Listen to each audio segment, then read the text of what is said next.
Chapter 407. Thalassemia. He has been sent abroad for treatment, but the doctor said that the best way is hematopoietic stem cell transplant. My parents' blood is not suitable, Xiao Xian's blood is not suitable, and my blood is not suitable. What about me? Wu Nian's eyes dimmed. My bone marrow has been changed. Yours is not suitable either. Gu Lingqing looked at her and said. Wu Nian's mind felt empty. The sea breeze blew on her face, making her feel sad. In her life, she had less happiness than pain, and more setbacks than prosperity.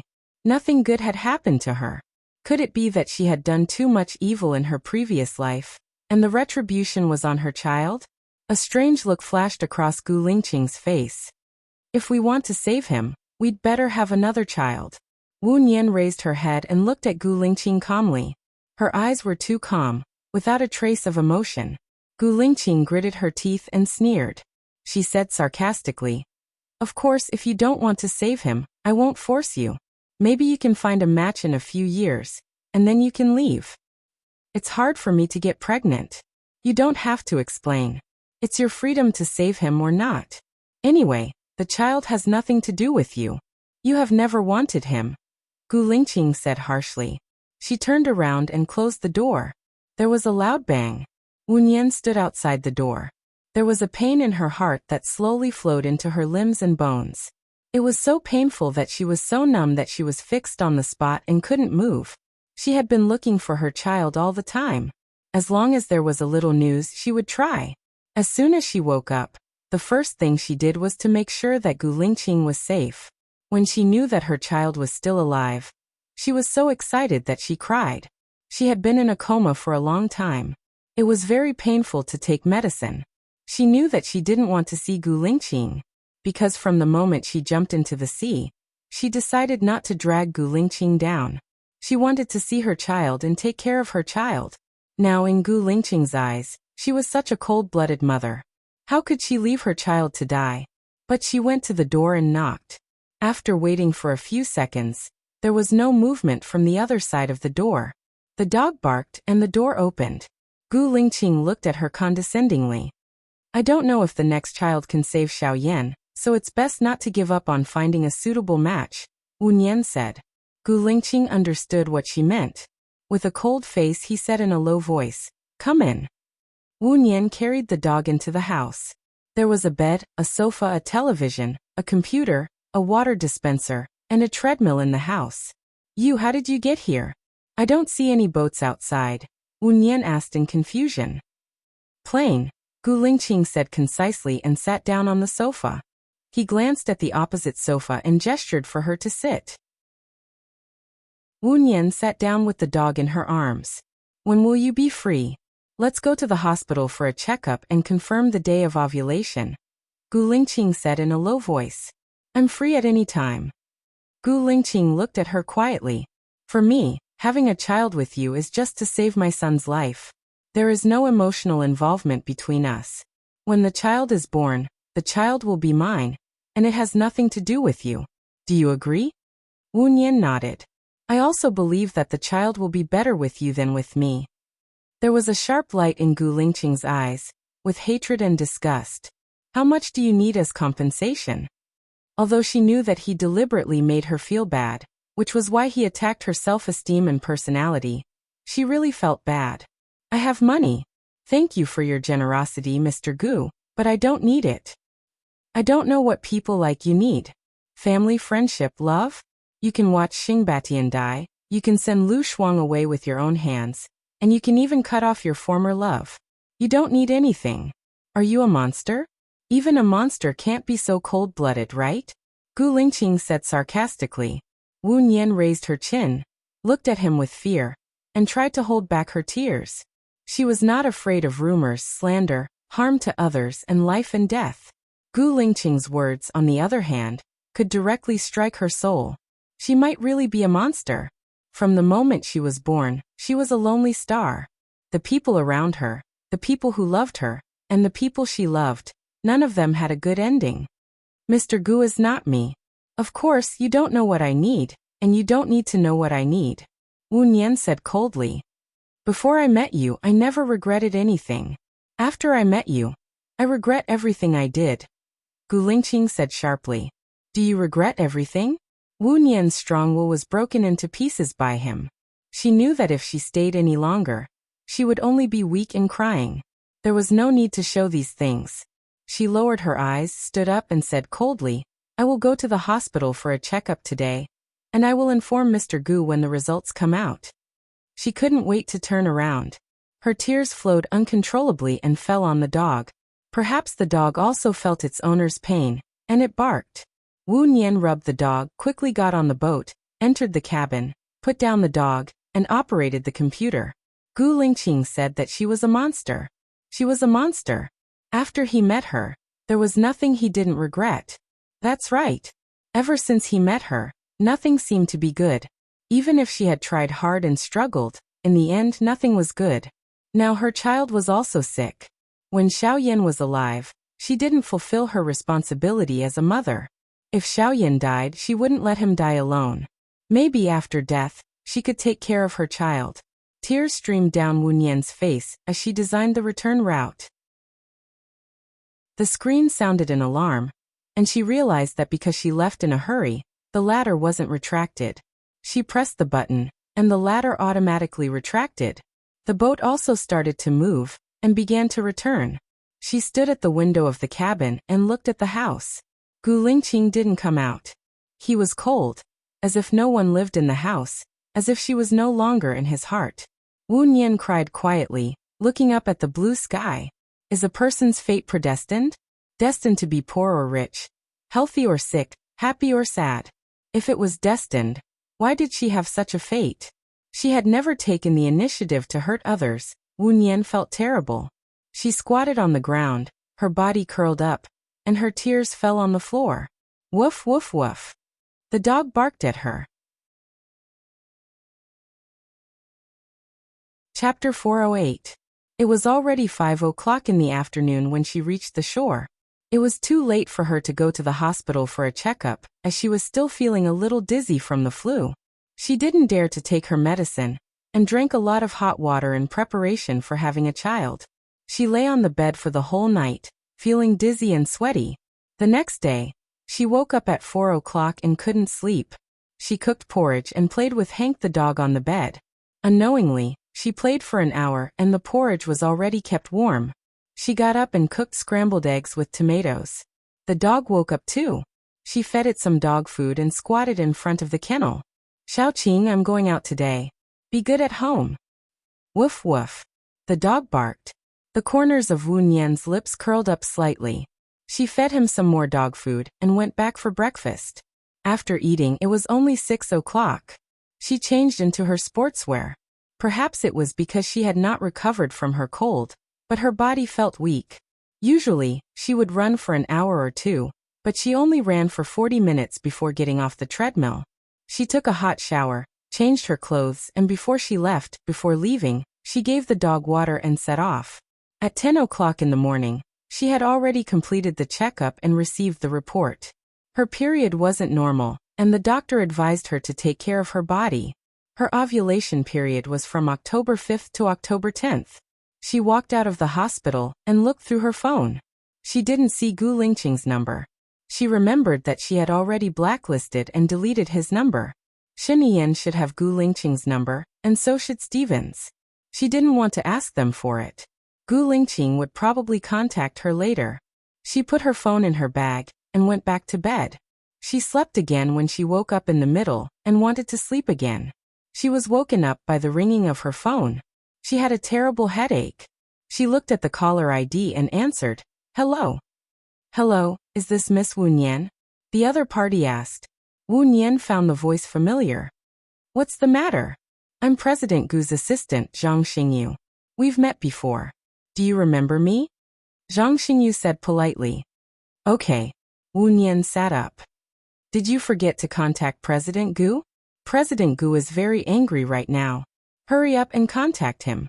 Otherwise we will be in trouble," Zhang Xingyu pleaded. "I don't have his number," Wu Nian said apologetically. "I'll send it to you now," Zhang Xingyu said and hung up before Wu Nian could reject. Gu Lingqing narrowed his eyes and asked Zhang Xingyu, "What did she say?" She said she doesn't have your number, but I'll send it to her now, Zhang Xingyu explained. Gu Lingqing's pupils shrank sharply, cold stars flashing in his eyes. No wonder he couldn't get through to her. Not only had she blocked him, but she had also deleted him. There was a fire in his body, rising to the top. When Wu Nian called, his eyes were sinister. He asked, "Where are you?" And not, "What should I say after the checkup?" Wu Nian paused. According to the report, my ovulation period is from October 5th to October 10th. Shouldn't it be before the 7th and after the 8th? Gu Lingqing's voice was even colder. My period is not accurate. It's best to go for a checkup every month. Currently, it's from October 5th to October 10th, Wu Nian explained. Got it. Tell me the date, and I'll get someone to pick you up. Wu Nian. What you're doing now is useless, right? Gu Lingqing looked ahead sharply. Weren't you an obstetrician? Did you return all the knowledge you learned to the hospital and your teacher? The sperm can stay in your body for a week. Oh. She was in a daze and couldn't react in time. I'm on the cruise at the pier. Remember to take a shower after dinner. I don't want to waste time, Gu Lingqing said coldly. Oh. As soon as she finished speaking, Gu Lingqing hung up the phone. Wu Nian got out of bed and fried some shredded meat with water chestnuts. She heated up the porridge she made in the morning and ate it. After that, she drank a big bowl of water chestnut soup, took a shower and fed the dog. The dog was very happy to see her. It wagged its tail and even spun around. She now knew why so many people like dogs. Other than companionship, she could clearly feel that the dog liked her. She squatted in front of the dog's kennel and fed it a few biscuits. The dog ate 2 biscuits and suddenly barked at the pier. Wu Nian stood up and looked at the pier. Zhang Xingyu was walking towards her car. When he saw her, he had a flattering smile. Wu Nian patted the dog's head. I'm going out for a while. You stay at home and look after the house. The dog barked. Wu Nian added water for the dog, locked the door, and walked towards the pier. Miss Wu, do you need to bring some clothes? Zhang Xingyu reminded her. Wu Nian blushed. No need. I'm coming back today. Oh, that's not what I meant. Wu Nian. What did he mean? She got into Zhang Xingyu's car and closed her eyes to rest. After driving for an hour and a half, the car stopped in front of a villa. Zhang Xingyu opened the door of the car and said respectfully, Miss Wu, we're here. Wu Nian got out of the car and followed Zhang Xingyu in. She did not see Gu Lingqing. President Gu should be working in the study. Go up to the 2nd floor, the 2nd room on the left, Zhang Xingyu said as he stood by the stairs. She remembered that he used to live in a small house with Xiao Yan and Xiao Xian. When did he get this villa? Also, it did not look like it was newly renovated. Could it be that he bought an old house?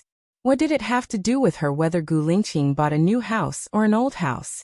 She really knew how to worry. Wu Nian went upstairs and stood at the door of the study. She knocked on the door. Come in. Gu Lingqing's voice came from the room. She pushed the door open and entered. He glanced at her, then looked back at the computer screen and said in a low voice, Sit for a while. Wu Nian nodded respectfully and sat down on the sofa. She hung her head and waited for a while. Gu Lingqing did not call for her. Unknowingly, her eyes were on his face. He was focused on the computer. When he was working, he looked colder than usual. His eyes were sharp and he exuded a strong aura. He was like an arrogant king. Whether it was a soldier or a businessman, Gu Lingqing was able to excel in both fields. She felt proud of him, and the corners of her mouth turned up slightly. Gu Lingqing looked at her. Wu Nian was caught red-handed. She lowered her head guiltily. Gu Lingqing's expression softened a little. He closed the computer. Have you taken a shower? Yes. Wu Nian answered. Follow me. Gu Lingqing got up and walked out of the door. She followed him into the room next door. Take a seat first. I'll take a shower, Gu Lingqing said. Oh, Wu Nian answered. Chapter 409. His room was simple as usual. There was a bed, 2 bedside cabinets, a television, a hidden wardrobe, and a flower stand by the window. There was a plate of kaffir lilies on the flower stand, elegant and fragrant. Gu Lingqing opened the bathroom door. He walked out with only a towel around his waist and looked at her coldly. Do you want me to help you take off your clothes? Or do you want to do it yourself? I'll do it myself. Wu Nian lowered her head and took off her coat and undershirt. She was much thinner than before. Was she even 90 kilograms now? If you get any thinner, you'll feel like a skeleton, he said coldly. He held her waist, turned around, and pressed her down on the bed, looking down at her from above. Wu Nian looked down, and refused to look at him. Gu Lingqing gritted his teeth. How boring. Gu Lingqing sat on the bed. Wu Nian felt a little cold. She wrapped her coat around her body and looked at him in confusion. Gu Lingqing lit a cigarette and leaned against the bed. He exhaled a thick cloud of smoke that landed on Wu Nian's face. She choked and turned her face away. Gu Lingqing moved closer to her and lifted her chin to face him. I have to get hard to want you. How can I feel anything when you're like this? Wu Nian pushed his hand away. Then take the medicine. Will the child be better after taking the medicine be born? Or do you not care if the child is born an idiot? Gu Lingqing said sarcastically. Wu Nian furrowed his brows. Can't you speak properly? Do you feel better every time you say that? Then can you do your job properly? If you don't do your job well, don't expect to be treated well, right? And you've learned psychology, Gu Lingqing retorted coldly. Wu Nian was speechless. Gu Lingqing didn't say anything either. The atmosphere was tense. She looked at him and softened her tone. Aren't we doing this for Xiaoyan? Why else do you think I still want you? However, some reactions can't be forced. You've already given birth, so you should understand, Gu Lingqing retorted. Wu Nian understood his hint and pounced on him. She lowered her head and took the initiative to kiss his lips. Gu Lingqing didn't respond and just looked at her coldly. Wu Nian was a little anxious. She put her hand under his towel. Gu Lingqing held her hand. Wu Nian looked at him and met his deep eyes. He was embarrassed. Did he want to have a child with her, or was he just trying to humiliate her? Gu Lingqing looked at her bright eyes, put out the cigarette in his hand, held her waist, pressed the back of her head, and kissed her lips. Wu Nian heaved a sigh of relief. Just like that, he wanted it. Because it was too sudden. She clenched her fists in pain and frowned. Gu Lingqing looked at her expressionlessly. There wasn't a hint of lust in his eyes. She didn't dare to face him. Her eyes were on his abdomen. She wasn't sure if it was because of the exercise or because she was sick, but she was sweating profusely. After the session, she was so tired that she didn't want to move at all. Gu Lingqing got up coldly and walked to the bathroom. He didn't look at her. Get dressed. I'll get someone to send you back. I'll pick you up tomorrow at the same time. Wu Nian replied, okay. In Zhang Xingyu's car. She looked at the time. It was already midnight. It would take 1.5 hours to get from Gu Lingqing to her place. She sat in the car and let her imagination run wild. Zhang Xingyu looked at her again and again. He seemed to want to say something but stopped himself. What's wrong? Wu Nian asked suspiciously. I feel that President Gu treats you quite differently. He was so uneasy when he didn't hear from you that he couldn't even do his work. Now that you're willing to come, I can tell that he's in a much better mood. He's calmed down a lot, Zhang Xingyu said with a smile. That's because he's worried about Xiaoyan. Wu Nian explained. She was saying it for herself. Xiaoyan? Why? Zhang Xingyu was puzzled. Wu Nian guessed that Zhang Xingyu didn't know the real relationship between her and Gu Lingqing. She couldn't be bothered to explain. She just smiled and didn't want to say anything else. She looked out of the window. It was very dark outside. Even the places with street lights were not bright enough. It was pitch black. She closed her eyes and pretended to sleep. She accidentally fell asleep. When she woke up, her nose was filled with the smell of disinfectant. She opened her eyes in surprise. Zhang Xingyu was standing by the bed. You're finally awake. Zhang Xingyu smiled. Did I sleep for a long time? Wu Nian wanted to get up. My dear lady, just lie down and rest. You had a fever yesterday. Don't you know it? Zhang Xingyu pressed her down. She guessed that she had a slight fever. That was why she ate a big bowl of water chestnut at night. It had the effect of cooling down. I might have caught a cold from the sea breeze. What time is it now? Where's my bag? Your bag is in the cabinet. Don't worry. President Gu said that you can rest in the ward until you recover. He was there last night and even found 2 caretakers for you. I know that President Gu cares about you a lot. I've never seen him treat any girl so well. But you're also very beautiful. You look beautiful. Zhang Xingyu smiled and scratched his head. Wu Nian looked down. Was Gu Lingqing there the whole time? Thank him for me. I'll try my best to recover. Wu Nian promised. I don't need to stay in the hospital. I still have a dog to take care of. That's not a good idea. If President Gu knew that you left the hospital without permission, he would be angry. I know what I'm doing. Wu Nian saw that Zhang Xingyu was in a dilemma. She took out her bag from the cabinet and called Gu Lingqing. Gu Lingqing hung up on her. Did you call President Gu? President Gu should be in a meeting now. Send him a message. He should be back after the meeting. Zhang Xingyu reminded her. Wu Nian wrote a message to Gu Lingqing. Before she finished writing the message, Gu Lingqing called. What's the matter? He asked coldly. Well, I just caught a cold and have a fever. I don't need to stay in the hospital. I can take the medicine home and hang it myself. It's the same. If you knew how to take care of yourself, you wouldn't have fainted from the fever. If it wasn't for Yin, I wouldn't care about you. Just stay in the hospital. I've brought your dog home. Don't worry. If there's nothing else, I'll hang up first. I'm in a meeting. Gu Lingqing said coldly. After that, he hung up without giving her a chance to speak. Oh my God. President Gu stopped the meeting to call you. I think he's in love with you. He's a workaholic. He's never been like this before. Zhang Xingyu was surprised. Wu Nian didn't bother to explain. Her phone rang again. It was Alan.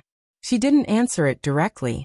Instead, she said to Zhang Xingyu, I'm a little hungry. Oh, I'll buy it for you. Zhang Xingyu said cleverly. Wu Nian didn't answer until Zhang Xingyu left. Chapter 410. Wu Nian's heart sank.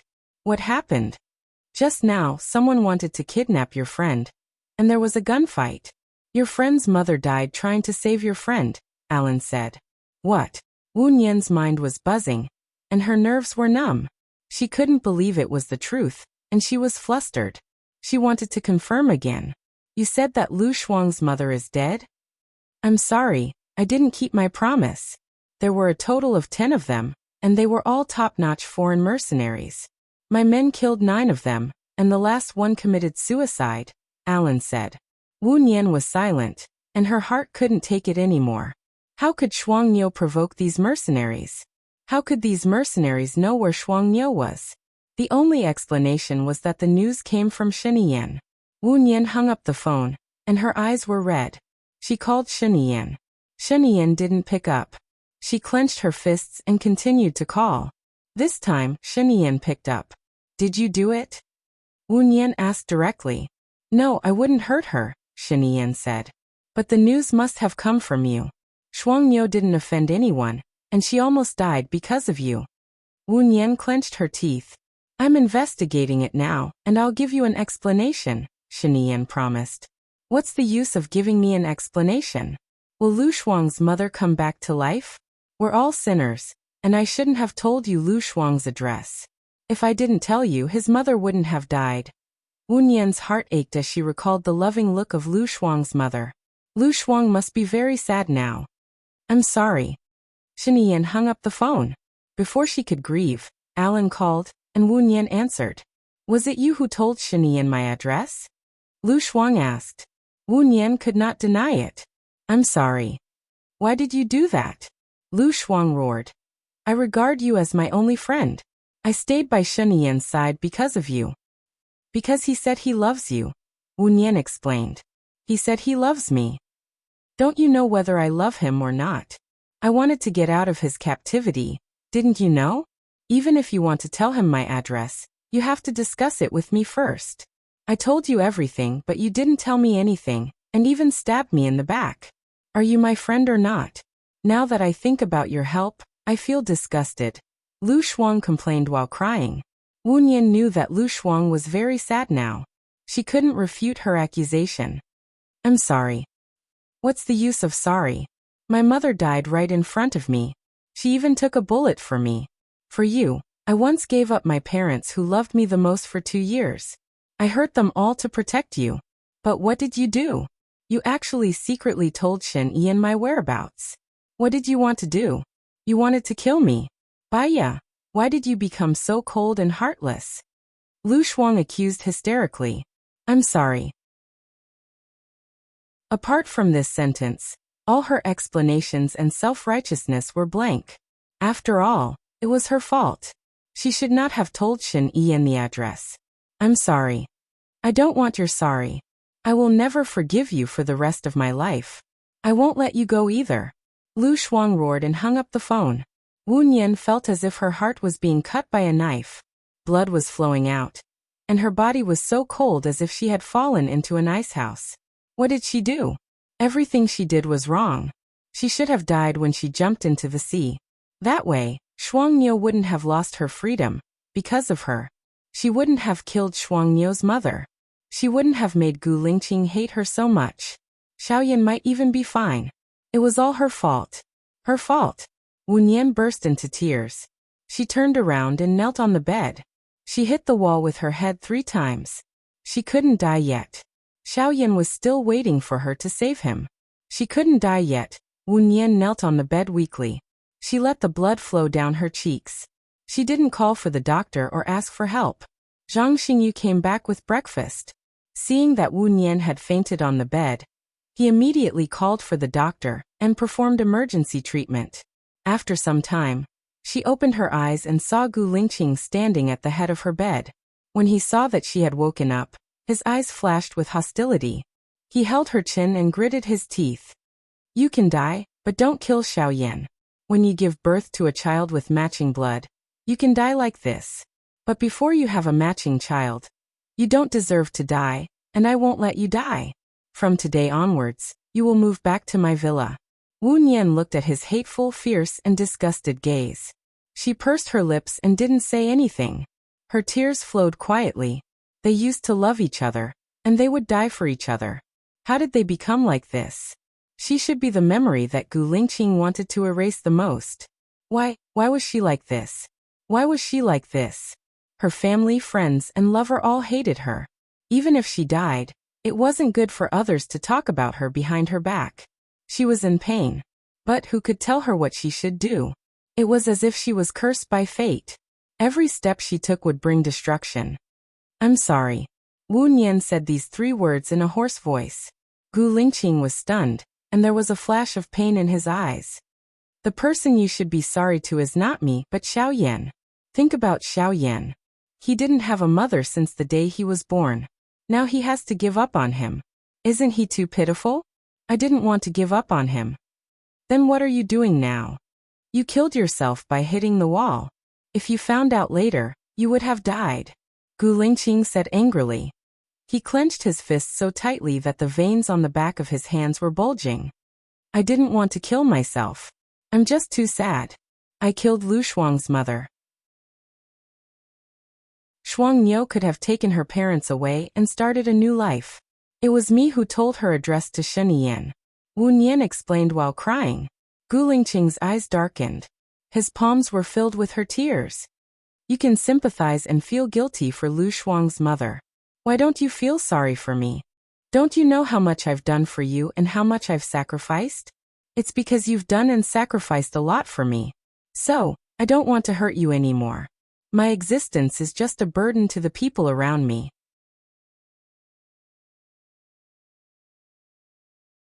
Chapter 411. Gu Lingqing stared at her. So you pushed me away just because you were afraid of dragging me down? Isn't that so? When I jumped into the sea, I never thought about coming back to life.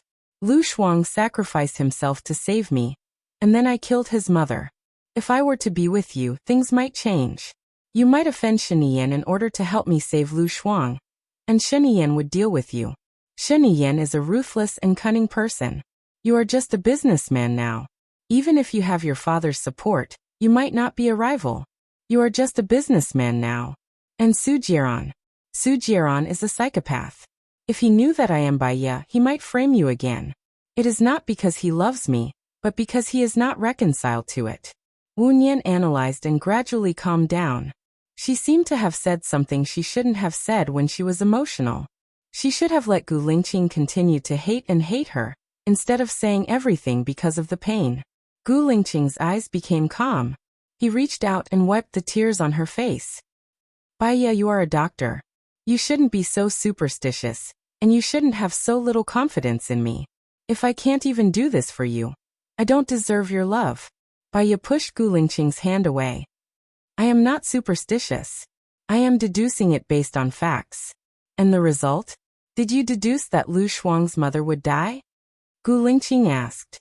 At least, Baiya paused and continued, you are still safe now. So because of your self-righteousness, you changed your appearance and even your bone marrow.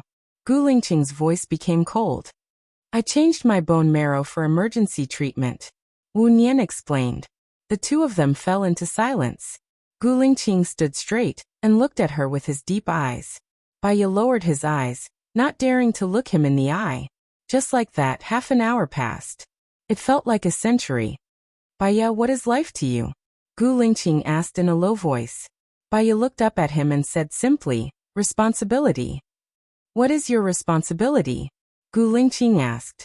Baiya pursed her lips and said nothing. Do you want me to say it for you? Your responsibility is your mother, Yan Lu Shuang and me, Gu Lingqing said in a low voice. Baiya still did not speak. Your mother is already dead. Little Yan is about to die. Lu Shuang was sent away by you. I am also someone you don't want anymore. Is it your next step? You are going to kill yourself? Gu Lingqing said coldly. I won't commit suicide. Yan won't die. Lu Shuang will be fine. Baiya promised. You mentioned Yan and Lu Shuang, but you didn't mention me. Baiya, are you really going to be so cruel to me? Gu Lingqing's eyes turned red. You will be fine in the future. Baiya added. Gu Lingqing sneered. Why? Is it because you won't be a burden? You seem to have forgotten what you said on the deserted island. I remember everything in the past. If it weren't for me, you wouldn't have almost died on the sea. If it weren't for me, you wouldn't have almost died on the deserted island. To me, you being alive is my biggest hope. Living like a zombie? Gu Lingqing raised his voice and interrupted her.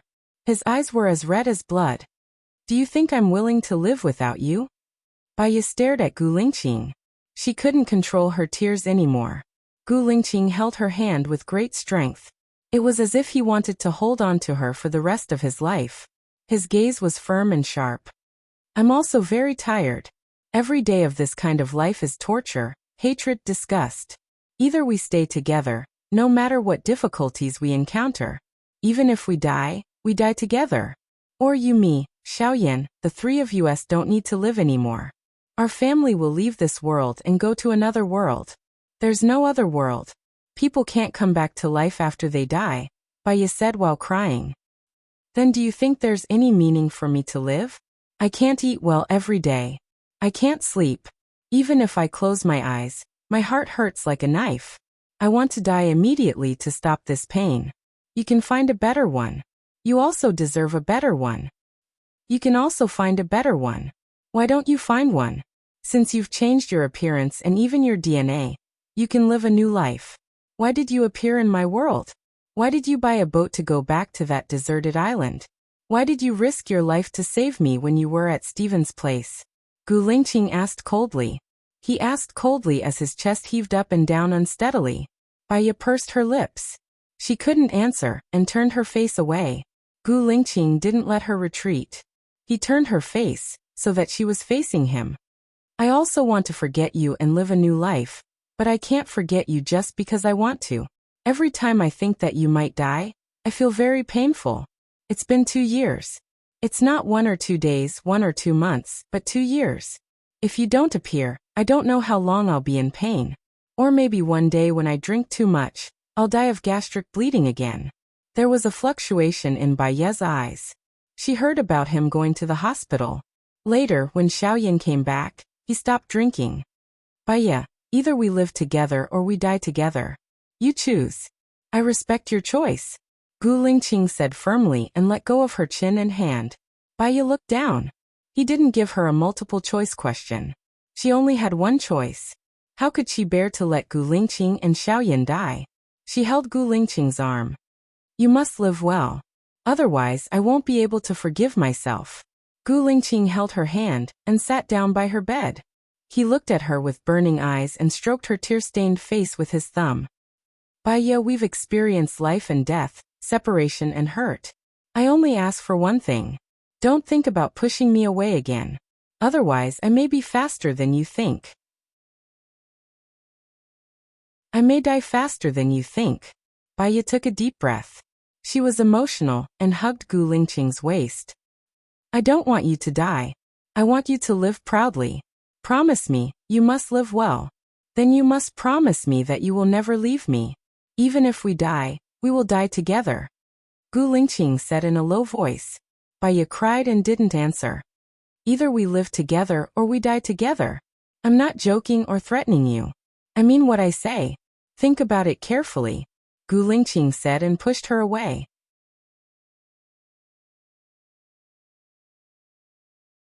Chapter 412. Let's talk about it later. Gu Lingqing didn't want to promise her. You've been in a coma for a long time, and you haven't eaten anything. You should be hungry.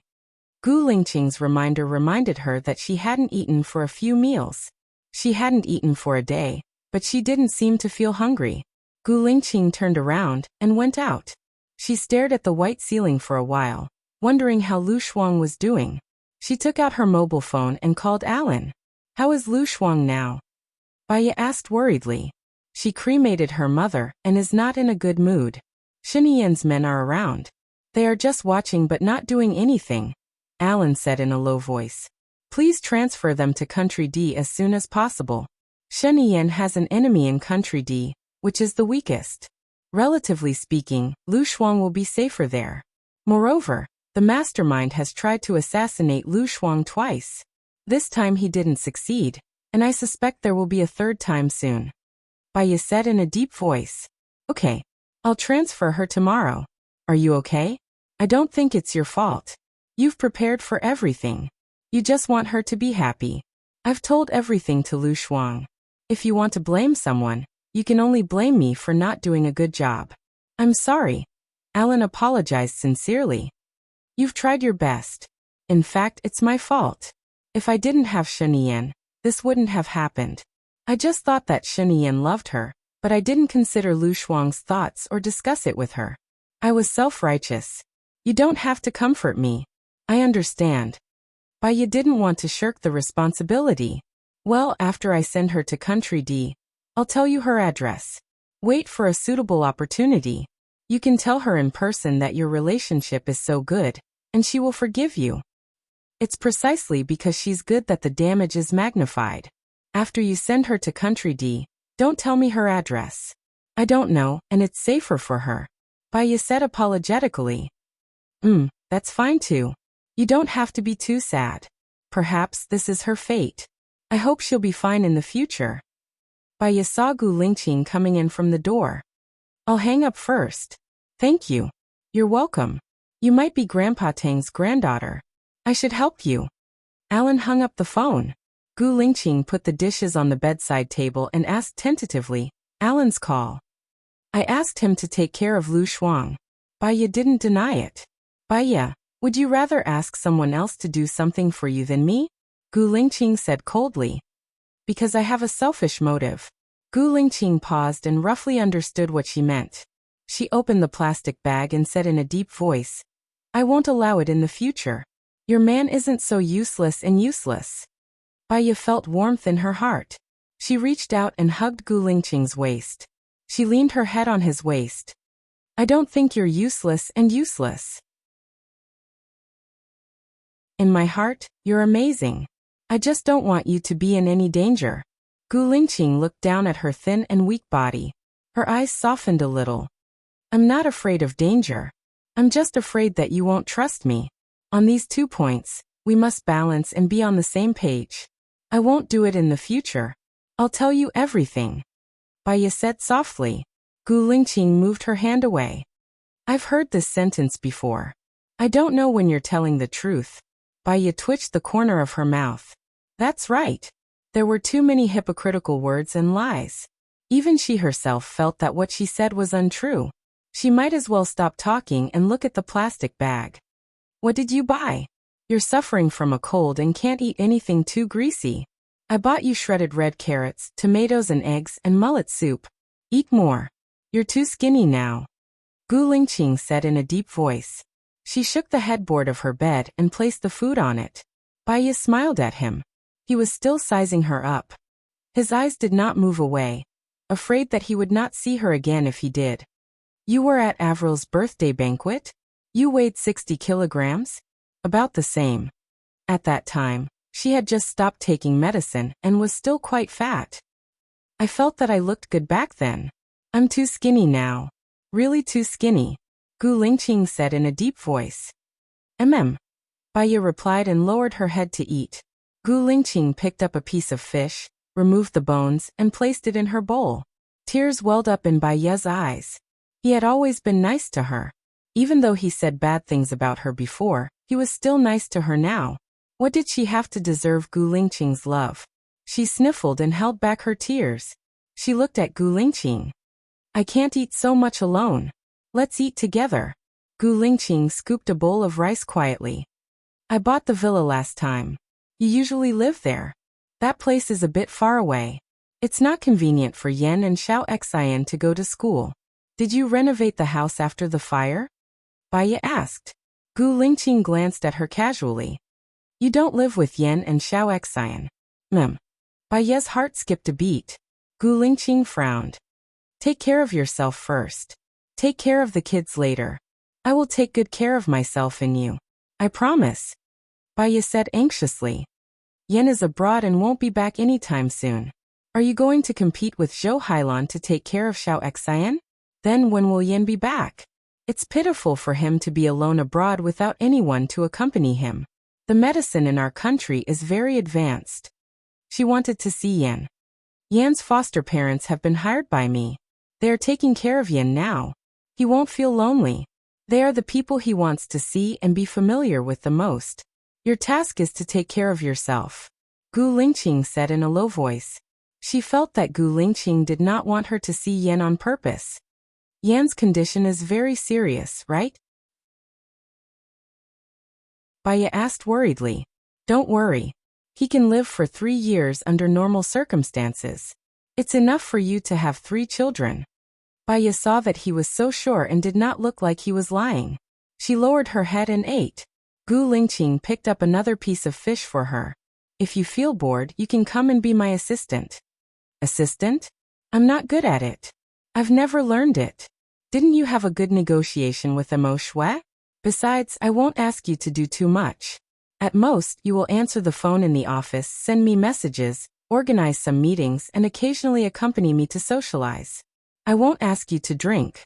Just bring me home when I'm drunk. Gu Lingqing said in a low voice. Bai Ye lowered her head and did not say anything.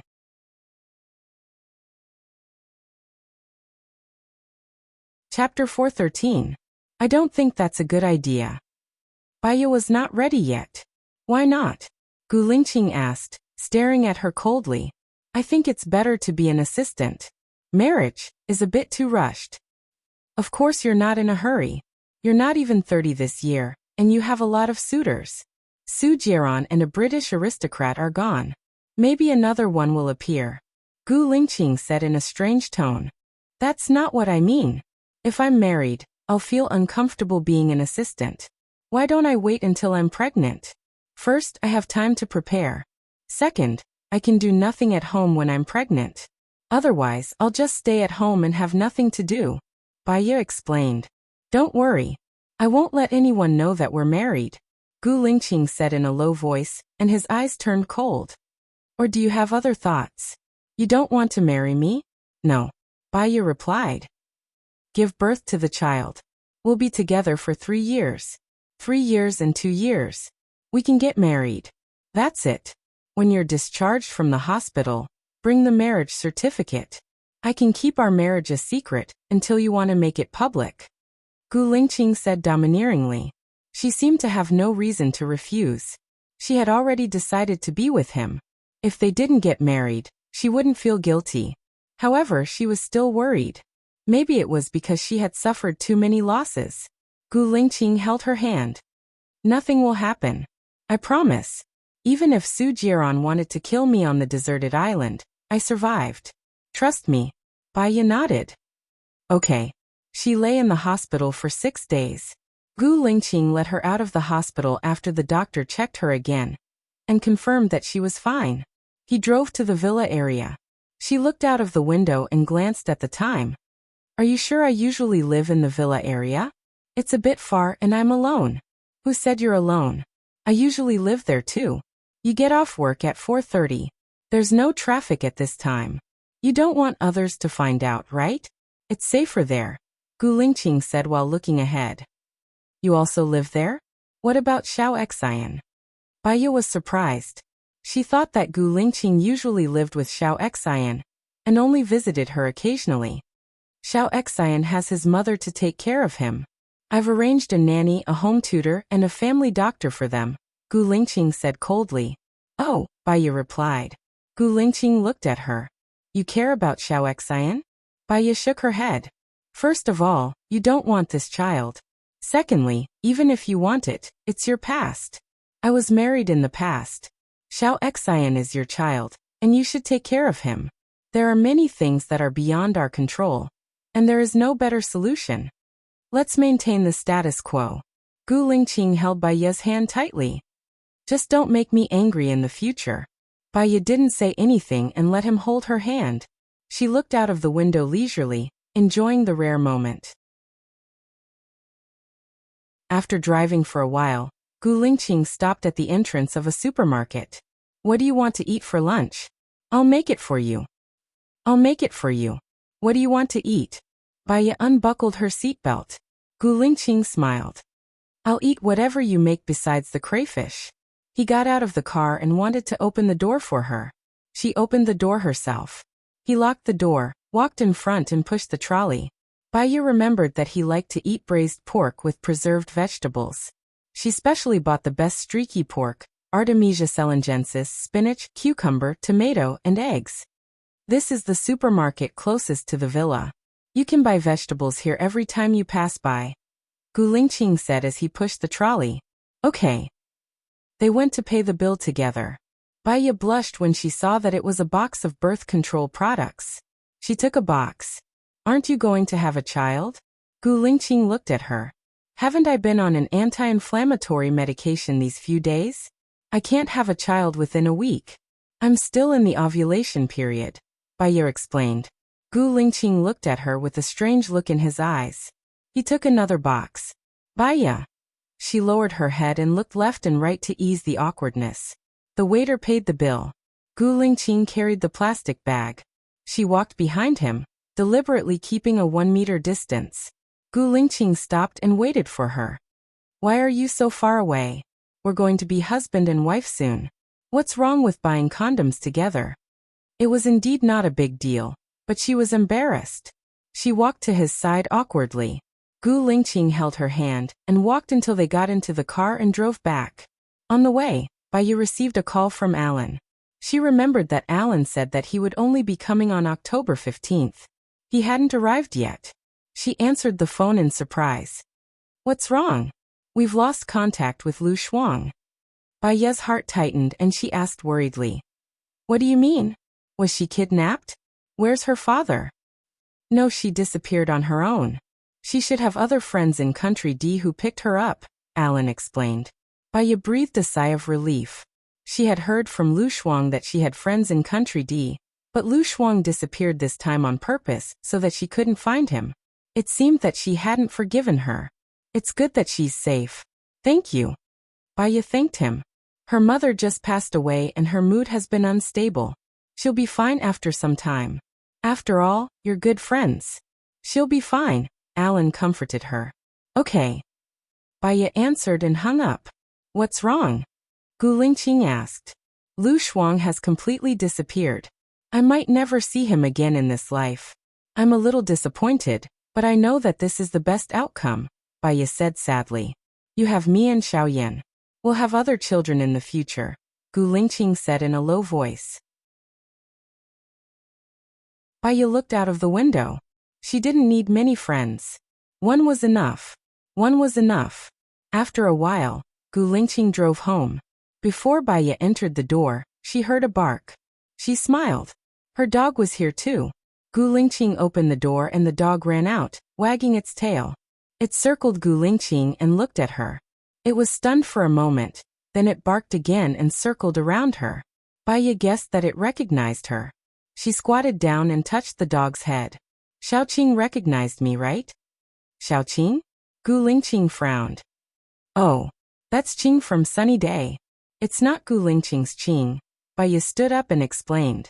I didn't ask which Qing it is, but I don't think this name is suitable for it. Its fur is all white.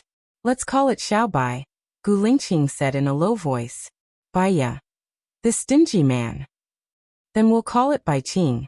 You call it Xiaobai and I'll call it Xiaoqing. No one loses out. Baya said.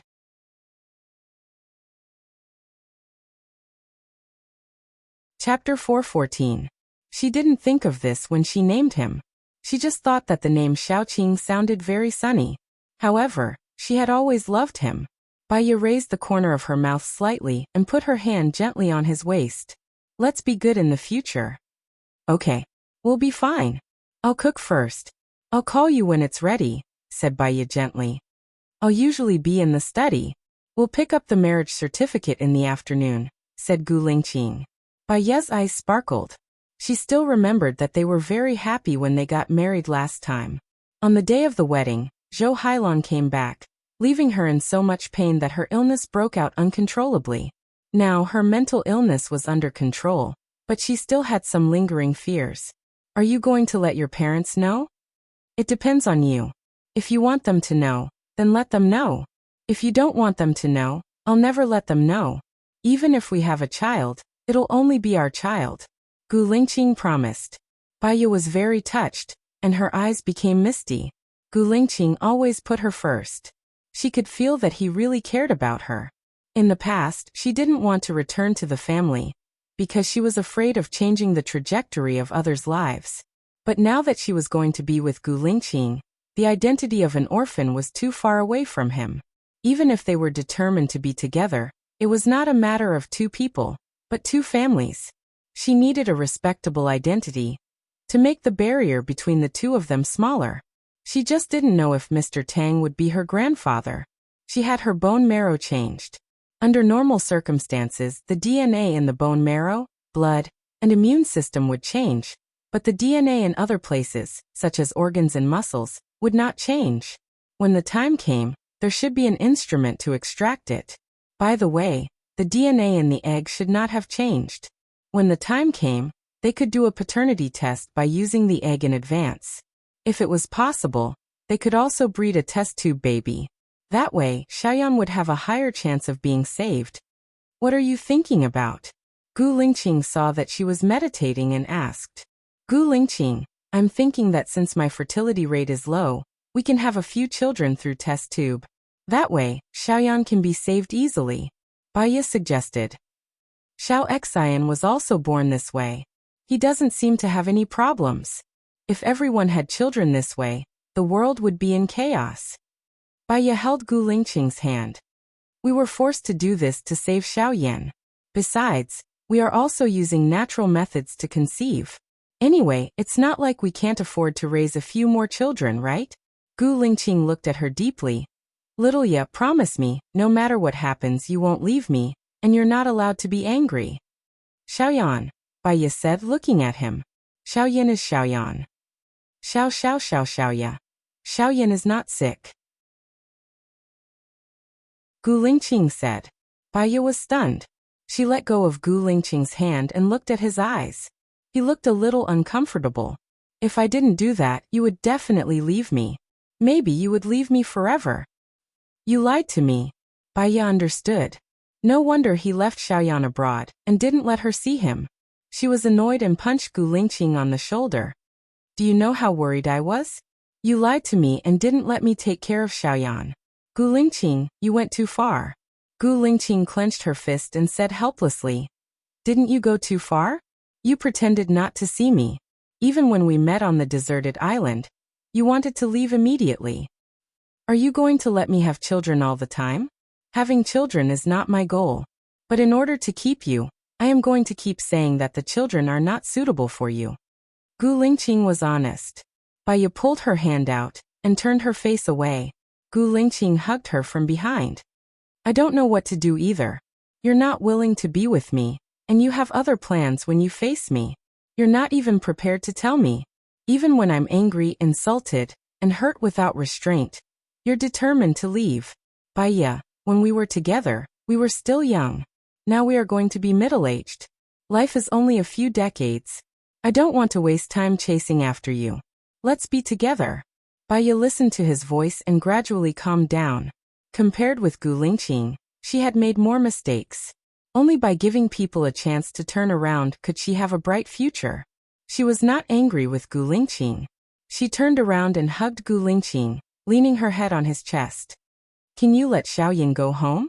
Xiaoyan's illness is fake, but it's true that someone poisoned him. I am worried that I don't have enough time to take care of him.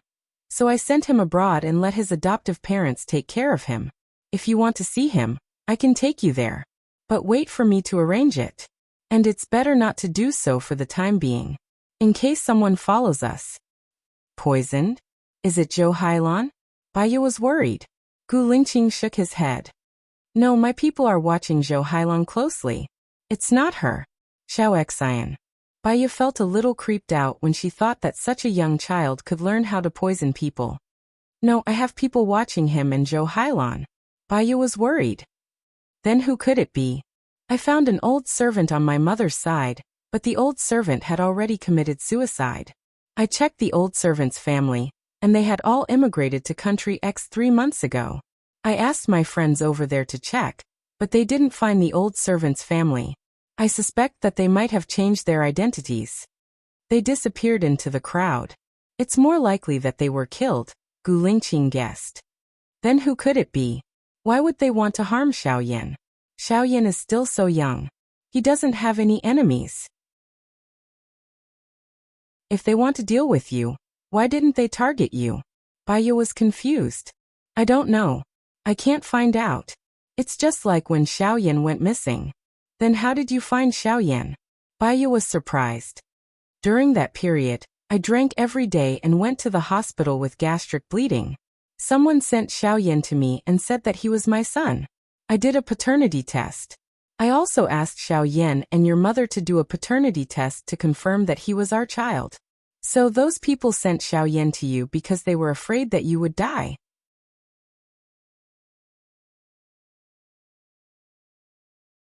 Chapter 4:15. Baiya understood. Then we'll take one step at a time. We'll be careful and wait for the enemy to reveal a flaw. Gu Lingqing kissed Baiya's forehead. So let's let nature take its course regarding the child. We already have Xiaoyan anyway. Baiya nodded. I'll go cook first. She turned and entered the kitchen. Gu Lingqing followed her into the kitchen. I'll help you. Baiya smiled and lowered her head to wash the vegetables. She said softly. The life I miss the most is when we were on the deserted island. We rose at sunrise and rested at sunset. There were surprises every day and we forgot about our troubles. It was like a paradise on earth. When Xiaoyan grows up, I'll give the company to Xiaoyan. We'll go live on the island. I've already bought the island. It's mine now. I've asked scientists to study it. Under normal circumstances, the island won't sink within 100 years. I'll find someone to slowly build a protective belt. Protective belt? What do you mean? It means that the island is divided into 2 parts. One part is for the wild beasts to grow naturally. The other part is to prevent the wild beasts from coming over, so that we can live safely. Snakes, insects, rats, and ants can dig holes, right? Baiya smiled. I'll also do some protective work on this part, but there's no rush. I estimate that it'll take at least 2 years to complete it. After it's done, we can also go on vacation. If you're worried, we can stay on your ship for the time being. I'll also install a satellite positioning system there. When the time comes, we can contact the outside world. It won't be in a state where there's no network or signal, Gu Lingqing imagined. Sounds good. I remember a poet called Tao Yuanming. He wrote a story called Peach Blossom Spring. It's roughly about him passing through a narrow cave and arriving at a paradise. The people there planted fertile fields and raised chickens and pigs. They were far away from conflicts and didn't know there were Han. No matter if it was Wei or Jin. They were hospitable. You still remember this? Gu Lingqing was curious. He remembered learning this article when he was young, but he had forgotten most of it. I like these charming poems, especially Li Qingzhao Liu and Su Shi. Wu Yin chatted casually. Su Shi? Shui Diao Getu? This poem isn't bad either, but my favorite is his Jiangqingzi. 10 years of life and death, never thinking about it, naturally unforgettable. 1,000 miles of lonely grave, no place to speak of desolation. Even if we meet, we should not know each other, dust-covered face, hair like frost. Bai simply recited a few sentences. I don't feel well. Gu Lingqing put the washed tomatoes on the plate. I think that Su Shi is also a man of love, to be able to miss his dead wife after 10 years. After all, during his time, men had 3 wives and 4 concubines. Bai took the tomato and diced it. And Gu Lingqing answered and helped her wash the eggs. Bai took the egg from Gu Lingqing's hand. All right, you've been accompanying me for the past few days, so you must have missed a lot of work. Go and do your work. Anyway, you have to do it anyway. I'll cook alone. All right. Gu Lingqing kissed her on the cheek and walked out of the kitchen. The dog came in and surrounded her feet. Woof woof woof. I don't know where to put the dog food. I'll buy you some delicious food when I go out this afternoon. Bai said softly and patted the dog's head. The dog stretched its neck comfortably and whimpered. Bai's smile widened. She washed her hands and began to cook. Half an hour later, the aroma of food came from the kitchen. She took the opportunity to cut a honeydew and sent it to Gu Lingqing. When she walked to the door of the study, she heard him on the phone. I don't want anyone to know. Just do this first. Gu Lingqing said in a low voice. Bai felt that it was impolite to eavesdrop at the door. She thought for a moment, knocked on the door and pushed it open. That's all. Gu Lingqing hung up the phone. Did I disturb your work? Bai said apologetically. No, I have a business meeting tonight. Come with me. Gu Lingqing said in a low voice and put the phone on the table. Have some fruit. This honeydew is quite sweet. Bai put the honeydew on the table. Gu Lingqing took a toothpick and ate it. His eyes were still on the computer. Bai saw that there was nothing else for her to do. She turned around and was about to leave. Xiaoya. Gu Lingqing shouted. Bai looked at him. What's wrong? Gu Lingqing wanted to say something but stopped. His eyes flickered for a moment. I want to ask, when are we eating? About half an hour. Bai stared at Gu Lingqing. She could tell that Gu Lingqing didn't want to talk to her about this matter. However, he didn't want to talk about it. Even if she asked, he wouldn't say it. Then she wouldn't ask. Bai turned around again. Gu Lingqing didn't call her. She walked out of the door and went to the kitchen. Everyone had secrets and things that they couldn't say. Even if the other party was their other half, they still needed their own space. What she could do was not to burden Gu Lingqing. He didn't want to tell her, so he naturally had his reasons. Half an hour later, she finished cooking. The food was delicious. The dog kept following her. She guessed that the dog was hungry. She went upstairs again. Before she knocked on the door, Gu Lingqing opened it. I wanted to call you for dinner. Bai smiled. I heard Xiaobai barking. I think the food is ready. Gu Lingqing came out of the study. Oh yeah, where's Xiaobai's dog food? I think he's starving. Bai called the dog Xiaobai. Gu Lingqing was touched. He hugged her waist and said softly, in the cabinet above the kitchen. Well, I'll feed him later. Do you usually feed him rice? Bai asked suspiciously. Food. Whatever I eat, he eats. No wonder the dog kept following her when she was cooking. It turned out that he was used to eating human food. Then I'll feed him some later. The biscuits can be a snack. Bai walked towards the stairs. Gu Lingqing watched her make 4 dishes. Spinach, shredded pork with Artemisia celengensis, tomato and egg soup, and braised pork with preserved vegetables. Gu Lingqing ate 2 bowls of rice. Bai Ye's appetite was also stimulated by him, so she ate a full bowl. In the afternoon, after she washed the dishes and took care of the dog, Gu Lingqing took her to the Civil Affairs Bureau. She had been married 3 times, so she was very familiar with the process. For safety, she used Wu Nian's ID. After getting the certificate, Gu Lingqing took her to take wedding photos.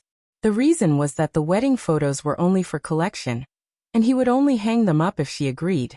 Bai Ye saw that he had made up his mind, so she didn't say anything more. She went to the most famous photo studio in City A and made an appointment for next week. Gu Lingqing didn't take her back, but took her to Gu's. On the way, Gu Lingqing held Bai Ye's hand, looked ahead solemnly and said, "I've thought about it, and I don't think there should be any secrets between us. There's something I think you should know."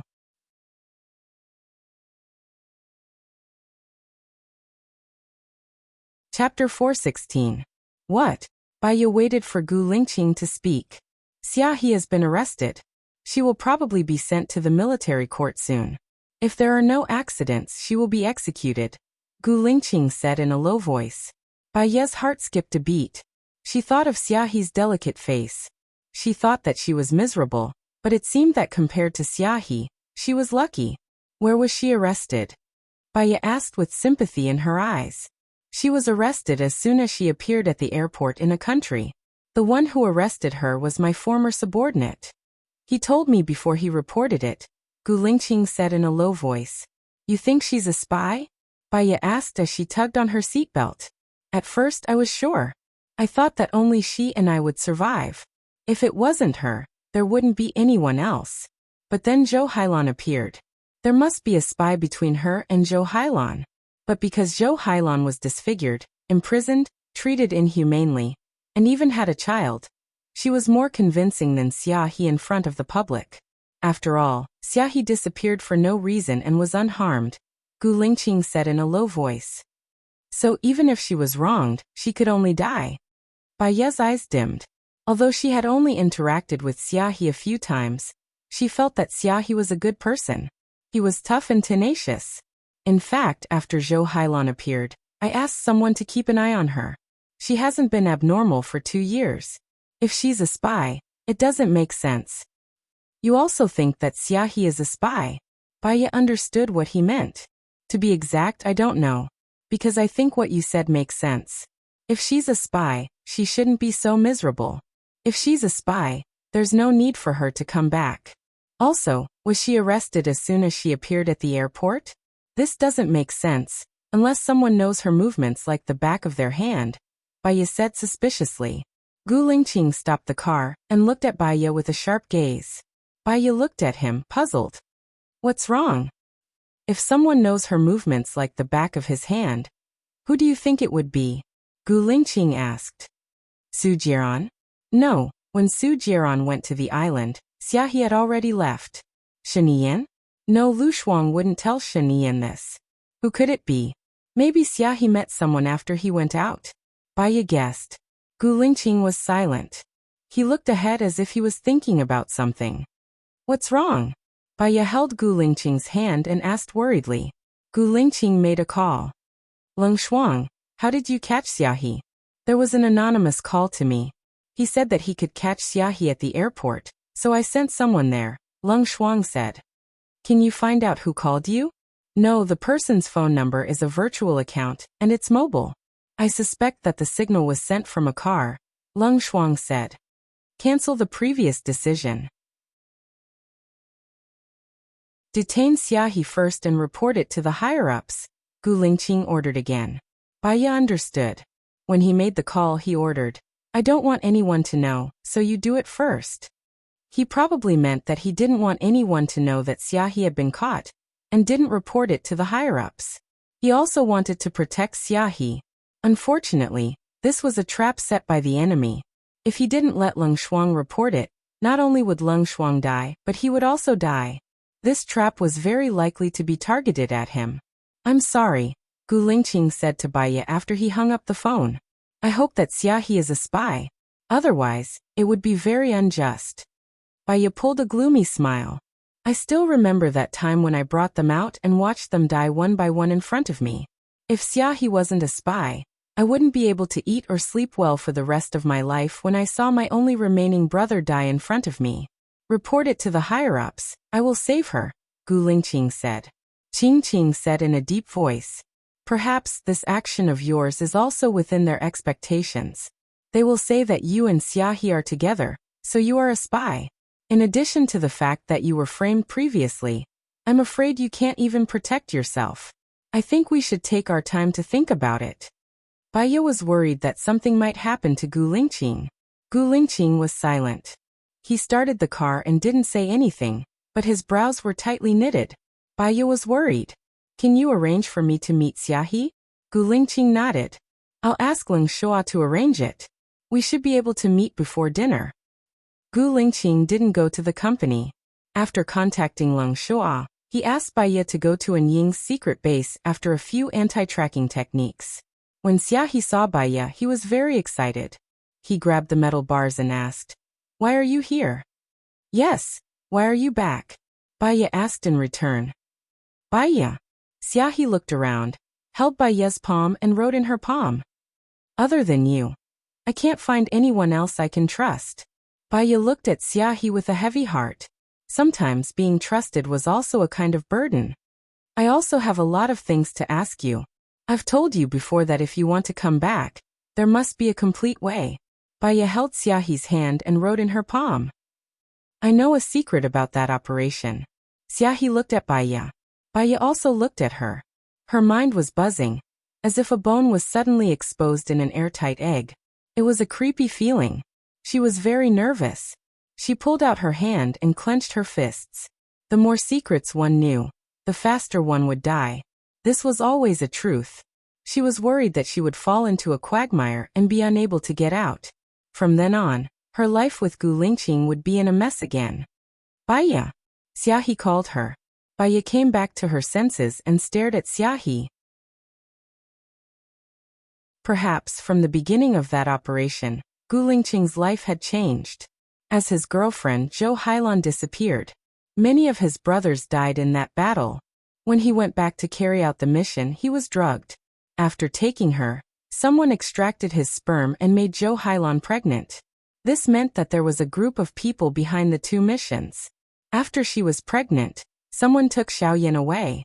When Gu Lingqing was depressed, someone sent Xiaoyan back. After sending him back, someone wanted to poison Xiaoyan. Not only that, Xiahe's matter was obviously a trap for Gu Lingqing. The reason for all this was like a huge mystery shrouding her. She slowly reached out to Xiahe. Perhaps, the answer to everything was in the secret of that mission. After she knew the secret, she could find the people behind it. From then on, Gu Lingqing and Xiaoyan would be far away from danger and conspiracy. Xiahe held Baiya's hand.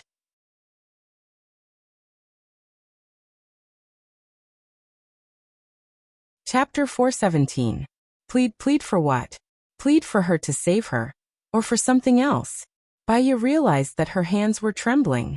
Xiahe lowered her head and wrote down the secret on her hand. That operation didn't really exist. Baiya didn't understand. What does that mean? It was a drill. The operation was fake, but the death was real. Baiya still didn't understand what that meant. She looked at Xiahe suspiciously. Tell Gu Lingqing that he can understand what I mean. So since the operation was fake, where did the spy come from? Xiahe continued to write. Baiya felt a chill down her spine. How did you know? I needed money, so I accepted some missions. I went to Country S during the mission, and got to know a prime minister. I sneaked into their database and found a scandal. The vice president of their country, who was the witness we needed to rescue, had a secret lover in Country X. When we went to carry out the mission, the lover was giving birth. This politician announced that he was coming to Country X, but in fact, he went to Country X. He didn't come to Country A at all. If the person we needed to rescue didn't exist, then what was the purpose of the operation? Xiahe wrote on Baiya's hand stroke by stroke. He wrote very slowly, afraid that Baiya wouldn't understand. Baiya looked at Xiahe in shock. She wasn't the person involved. She had only heard Gu Lingqing talk about the mission. Now that she thought about it, it was terrifying. She shivered. Xiahe continued to write. This is a serious matter. This secret can't be known by others for the time being. I'm afraid it will cause an uproar and affect the relationship between our country and country-s. Baya came back to her senses and wrote on Xiaohi's hand. You were arrested as soon as you appeared at the airport because someone made an anonymous call and leaked the news. Did you contact anyone to expose your whereabouts? This time, it was Xiaohi's turn to be surprised. She shook her head. I've always been a loner. Even when I accepted a mission, I didn't tell them my real name. I was even surprised. I had clearly changed my passport. How did I get caught the moment I appeared? So someone has been following you. They should know that you went to S country for a mission. Baya was worried. They know that I went to S country to carry out a mission, but they won't know that I know this secret. I'm also alone when I do missions. I'm also worried that if they know that I know this secret, I won't be able to live at all. That's why I can't tell anyone. I only trust you. And Gu Lingqing. In addition, Xiaohi's fingers paused for a moment, and a fierce look flashed across his eyes. He glanced at Baya and continued to write. If I am found to be a spy in the military court and sentenced to death, I will tell this secret. After all, I don't want to die as a spy. I have shamed myself, and I will never be able to wash myself clean in this lifetime. I hope that there will be a win-win situation. I also want to know what exactly happened on that mission. I don't want to be wronged for so many years without knowing the truth. I understand, Baya said in a low voice. Please, Xiaohi said again. Baya nodded. She turned around and walked out of the room where Xiaohi was locked up. Lung Ning walked in front of her and looked at her suspiciously. You knew Xiaohi before? We met by chance. Sorry to trouble you. Baya didn't want to say more. The current her was the same as Xiaohi. There were very few people who trusted her. Follow me. Lung Ning led the way in front and handed her over to the soldiers. After taking many detours, she saw Gu Lingqing's car. Gu Lingqing saw her too. He got out of the car and picked her up. Then he drove away immediately. Baya didn't say anything. She was afraid that she would affect his driving. After half an hour, their car was on the normal city road. Gu Lingqing didn't say anything either. He looked ahead deeply. After driving for another half an hour, they stopped in front of a manor. Gu Lingqing, let's talk first. Baya stopped him. He unbuckled his seatbelt and turned around to face Baya. He said in a low voice, say it. Xiaohi said that the mission you took didn't exist at all. Gu Lingqing frowned. What mission? What didn't exist? You brought your brothers to rescue the political leader. Those people were all dead. Only you, Xiaohi and Zhou Hailan were left. But in fact that political leader was in country X at that time. He didn't come to country A at all. So the person you saved wasn't the vice president of country S. Gu Lingqing looked at Baya in deep thought. His eyes darkened. I know it's hard for you to accept it. After all, many of your brothers died in that mission. You can't just listen to Xiaohi's one-sided story. I think you can investigate the truth. Also, Xiaohi said that if she was sentenced to death, she would tell everyone. A week after I brought the political leader back, the vice president, who was a commissioner in the Ministry of Foreign Affairs at that time, personally thanked me on TV. That's because his lover was giving birth in country X at that time. He used this incident to cover up his scandal. These were all insider information that Xiaohi got by chance. Could it be that the person you saved looked exactly like the vice president? Baya was suspicious. When I saved him, his face was covered in blood. I couldn't see his face clearly. Plus, it was too urgent at that time, so I didn't see him clearly. Gu Lingqing recalled. Who did you hand him over to? Who asked you to carry out this mission? Gu Lingqing looked at Baya deeply. My direct superior at that time was Kai Qingyan, General Kai. But he's dead now. Maybe he was also following other people's orders? Who do you think could order him? There weren't many people in his position who could order him. The president, the two vice presidents, and the committee, Gu Lingqing pondered. If it was a fake mission, why did all my brothers die? Baya didn't say anything. She didn't know Gu Lingqing at that time, so she didn't know. If that mission was fake, that means there was no spy at all. Xiaohi should have been wronged. However, if this matter is exposed, it may affect the relationship between country A and country S. Baya suggested. I'll first send someone to country S to confirm the truth of this matter. Then we'll make a long-term plan. Baya lowered her eyes. Hopefully they had enough time. They entered the private room together. Baya saw that there were 8 people in the private room, but she didn't know any of them. President Gu, please sit down. They deliberately left the main seat empty. Gu Lingqing sat down on the main seat. There was no seat next to him, so Baya found an empty seat and sat down. She had just sat down when she saw Su Jiran walking in with a glass of wine.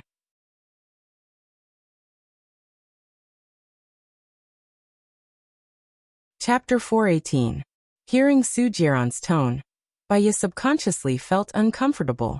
She curled her lips and said, My presence here has nothing to do with you, Mr. Su, right? Su Jiran realized that he was in the wrong position. I'm just curious. Miss Wu doesn't seem like someone who likes to mingle in such places. You don't know me. How do you know that I don't like it? Baya retorted. The atmosphere between the two of them was filled with the feeling of mutual hostility. Mr. Su, do you know each other? Someone asked. Su Jiran shrugged and said, Sort of. He looked at Gu Lingqing and said, I heard that you're here, so I came to propose a toast. Mr. Gu, you must have a lot of troubles recently, right? What does it have to do with you? Gu Lingqing said coldly. Of course it has something to do with me. We've known each other for so long. I hope that you can live longer. Without your company, my life will be so boring. Su Jiran took the initiative to touch Gu Lingqing's wine glass. You're thinking too much. I'll definitely live longer than you. People who meddle in other people's business usually don't live long, Gu Lingqing said meaningfully. Su Jiran smiled with a hint of schadenfreude. He raised his head and downed the wine in his cup in one gulp. Then he glanced sideways at Wu Nian and said, You're with Gu Lingqing? Baya's heart trembled. She stared at Su Jiran and pursed her lips without saying a word. She's my assistant now. Gu Lingqing helped Baya out of the situation. Assistant. Su Jiran's face turned pale. He looked at Baya unhappily and said, When I invited you to be my assistant, you said that you only knew how to teach. What are you doing now? Miss Wu is really two-faced. She doesn't speak a word of truth. The moon waxes and wanes, and people have their ups and downs. Everything in the world is impermanent. If you want to be specific, Mr. Su is not as charming as President Gu in my eyes. Are you satisfied with this reply? Baya retorted coldly. Su Jiran's expression became even worse. Then he threw the wine glass into the bin and looked at Baya with a warning look. You will regret this decision very soon. Baya watched as Su Jiran walked out, and his expression darkened. How did the saying go again? It was better to offend a gentleman than a villain. Su Jiran was still a cultured villain wrapped in a gorgeous appearance. She was really afraid of Su Jiran. He was capable of anything. The socializing continued. The others didn't seem to be affected by Su Jiran's sudden appearance, but Baya was restless. Xiaonian, help me get the lighter from the car, Gu Lingqing said in a deep voice. Baya was stunned. She didn't like Gu Lingqing smoking, but there were so many people here, so she couldn't disrespect him. She stood up and walked out. Before she reached the elevator, Gu Lingqing held her hand and pulled her to the balcony on the second floor. Don't worry about what Su Jiran said, Gu Lingqing said in a deep voice. Baya understood. He didn't ask her to get the lighter, but he called her out. He probably saw that she wasn't in a good mood, so he came to comfort her. In her heart, she was very touched. After going through so much, I know him too well. It's impossible to say that I don't care. I'm thinking about what he said about regretting this decision soon. Does Su Jiran know something? Even if he knows something, it has nothing to do with me. Firstly, he won't tell me. Secondly, he will hit me when I'm down. Thirdly, Gu Lingqing paused. I didn't deal with him before because I wanted him to taste the pain of your death like I did. Since you're still alive, I'm not going to let him go. Baya was nervous. She held Gu Lingqing's hand. Don't make me regret my decision to be with you. I hope that you'll be safe. If you're safe, I can let go of all my hatred. Gu Lingqing held her hand back. After knowing the secret that Xiaohe told me, I realized that you're not dragging me down, but I'm dragging you down. Even without you, some things will still happen. So no matter what happens, don't blame yourself. In my eyes, Su Jieran is insignificant and insignificant. Baiya knew that Gu Lingqing was comforting her. She could tell which things he was dragging her down, and which things she was dragging him down. Anyway, we'll be fine in the future. Baiya said in a deep voice. It'll be fine. Don't worry. I saw that you didn't eat anything before. Go back and eat something. I'll bring you home later. Gu Lingqing said softly. He held her hand and walked back. Baiya subconsciously pulled her hand out. Gu Lingqing turned back to look at her. Gu Lingqing, I love you. I love you more than you think. We still have a lot of things to solve. It's better to have one less thing to do. You're not a superhuman, Baiya said worriedly. Got it. Gu Lingqing did not make things difficult for her. She walked towards the private room first. Baiya walked towards the direction of the washroom. She splashed water on her face. She looked up and saw Su Jieran in the mirror. She was shocked and her face turned pale instantly. Su Jieran crossed his arms and leaned against the door. He looked at her coldly. Does Alan know that you're Gu Lingqing's assistant? I don't need to report my work. Besides, Alan will come to a land on the 15th. I don't need to tell him. He will know. Baiya forced herself to calm down. She deliberately told Su Jieran the date when Alan would come back to China to mislead Su Jieran. You're not majoring in finance, business, or secretarial. Don't you think it's strange that Gu Lingqing specially arranged for you to be his assistant? Su Jieran asked in return. Others have their reasons for arranging it. I have my reasons for accepting it. I only need to think about myself. Why should I think about others? Baiya walked out. Su Jieran took a big step to the right and blocked her way. He looked down at her. I'm curious. What's your reason? Baiya curled her lips. I want to know why you care so much about me. Don't tell me that you really love me. I think the reason why I care about you is the same as the reason why I care about Gu Lingqing. You really look like the woman we love together. Su Jieran examined Baiya's face. Baiya raised her chin and looked at Su Jieran. I'm done. Can you let me go now? Su Jieran did not let her go. Instead, he held her arm. Follow me. What do you want? No matter what you want, I can accept it. I don't lack money. I don't have any relatives. Even my only friend has left me. In other words, I don't have anything I want now. If I do. Baiya paused. Mr. Su, you have power, and good looks. Even Mo Shui likes you. You should not lack women. In the future, stay away from me.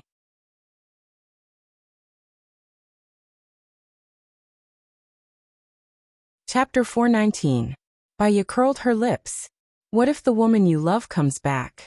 Su Jieran paused and looked at Baiya suspiciously. He let go of his hand and his eyes dimmed. Baiya probably won't come back. I think Gu Lingqing thinks the same, so he asked you to be his assistant. Baiya caught the strange look in his eyes. Su Jieran, do you want to make a deal? What kind of deal? Su Jieran's hope was ignited. What did you mean when you said that I'll regret it soon? Baiya continued to ask. Su Jieran looked at her faintly. Gu Lingqing is doomed. If you follow him, of course, you'll regret it soon. Gu Lingqing will not be able to escape.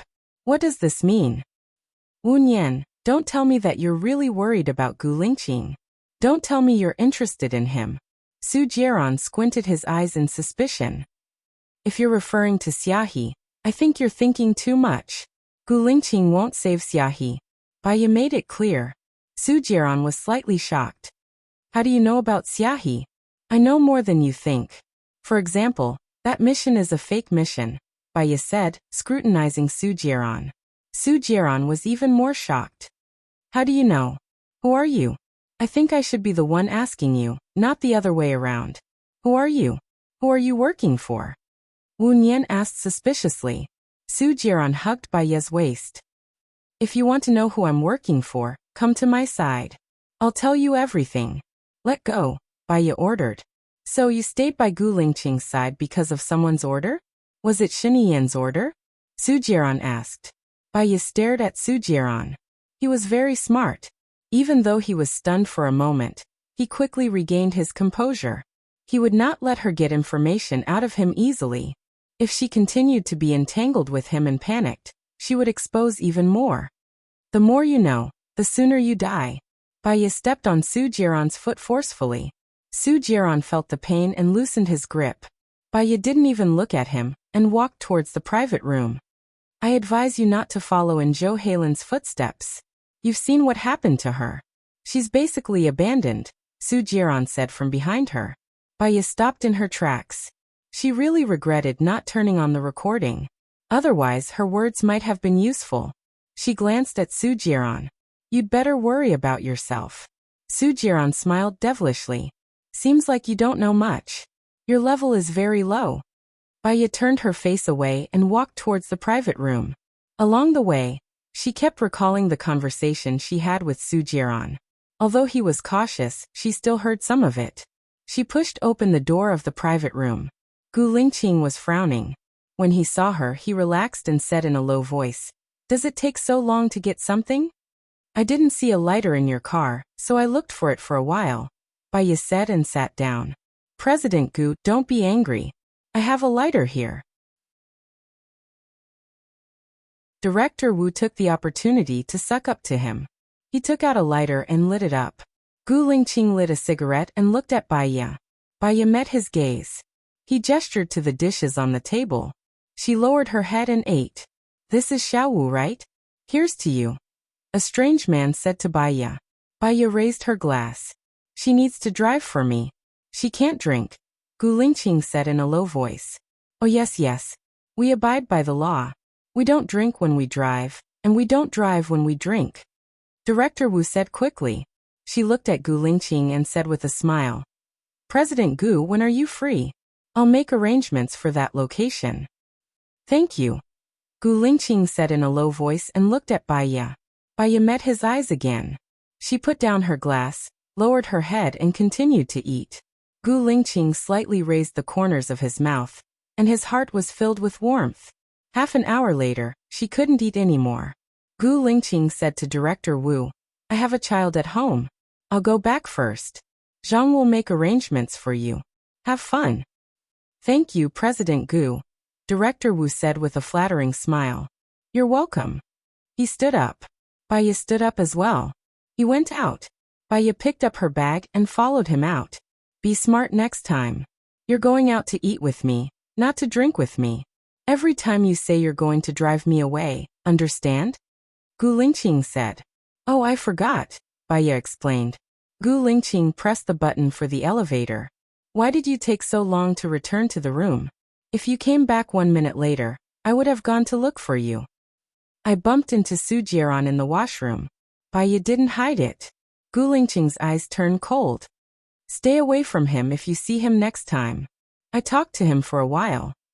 Gu Lingqing turned around and looked at Baya warily. "Talk? What's there to talk about? You've suffered a lot from him, haven't you?" Baya saw that the elevator had arrived. "I'll talk to you when we get in the car." Gu Lingqing didn't say anything. He entered the elevator and looked at Baya. "You can talk now." Baya put on her seatbelt and looked at Gu Lingqing. "I found out a few things about him. First, when I said that the mission was fake, he said, 'How do you know? Who are you?'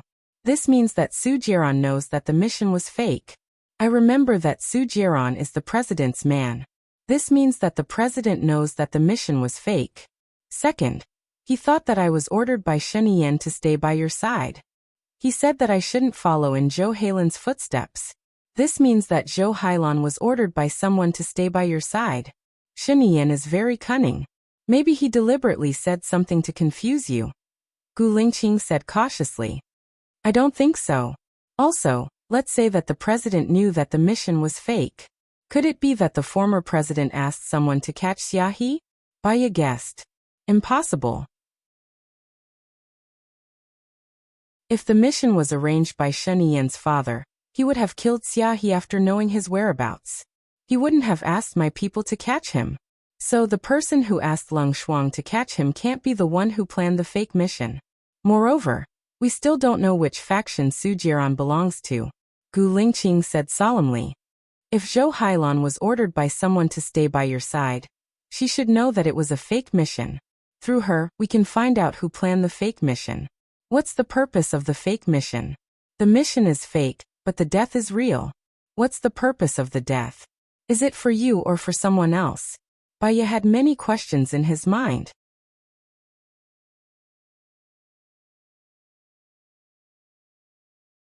Chapter 420. You don't have to do anything about this. I'll handle it, Gu Lingqing said in a low voice. Baiye felt a little uncomfortable. She knew that Gu Lingqing was worried that she would be in danger, so he didn't want her to participate. However, she wasn't afraid of danger or death. She was just afraid that something would happen to him. At the thought of something happening to him, her eyes turned red. Gu Lingqing, if something happens to you, I won't live alone. Let's face it together. The difference is if they want to deal with me, with my skill and ability, I am not someone that an ordinary person can deal with. However, if they want to deal with you, you will be powerless and will be easily dealt with, Gu Lingqing said solemnly. Indeed, she didn't have any ability. She couldn't help him even if she wanted to. I really don't understand. Why do you like me? I don't have a good temper, and I'm incompetent. I have a bad personality and I'm in a mess. Baiye lowered her head and pulled her seatbelt to vent the faint displeasure in her heart. Gu Lingqing held her hand, and the corners of his mouth turned up slightly. You don't need a reason to like someone.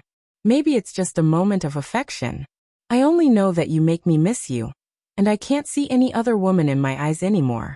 You also make my heart ache, and it will make me jealous and crazy. Although I don't know the reason, I know that this is love.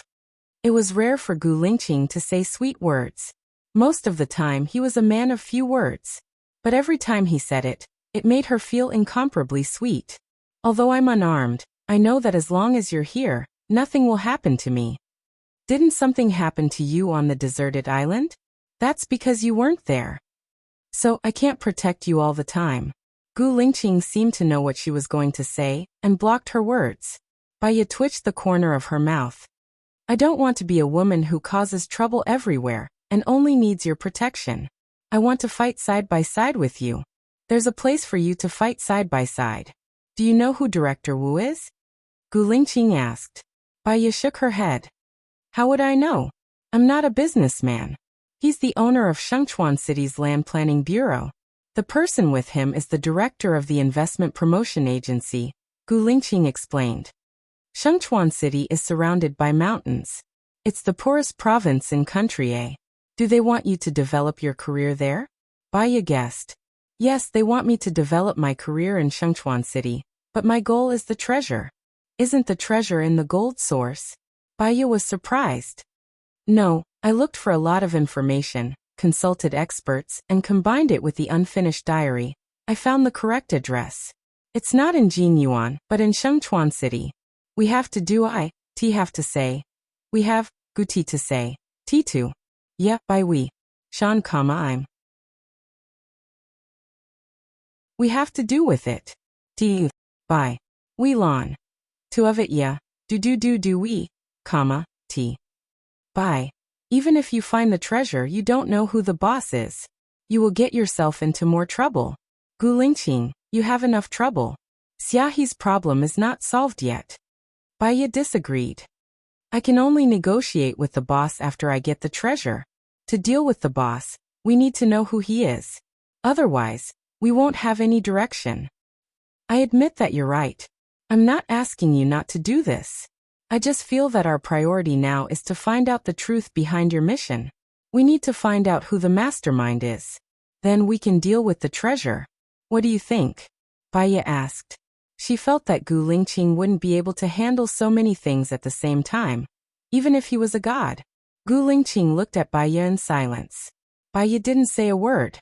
She just looked at her quietly. All right, I won't touch the treasure for the time being. It's too late. Let's go home first, Gu Lingqing said in a low voice. Baiye knew that it wasn't easy to get Gu Lingqing to compromise. He was willing to compromise because he indulged her. She drove back.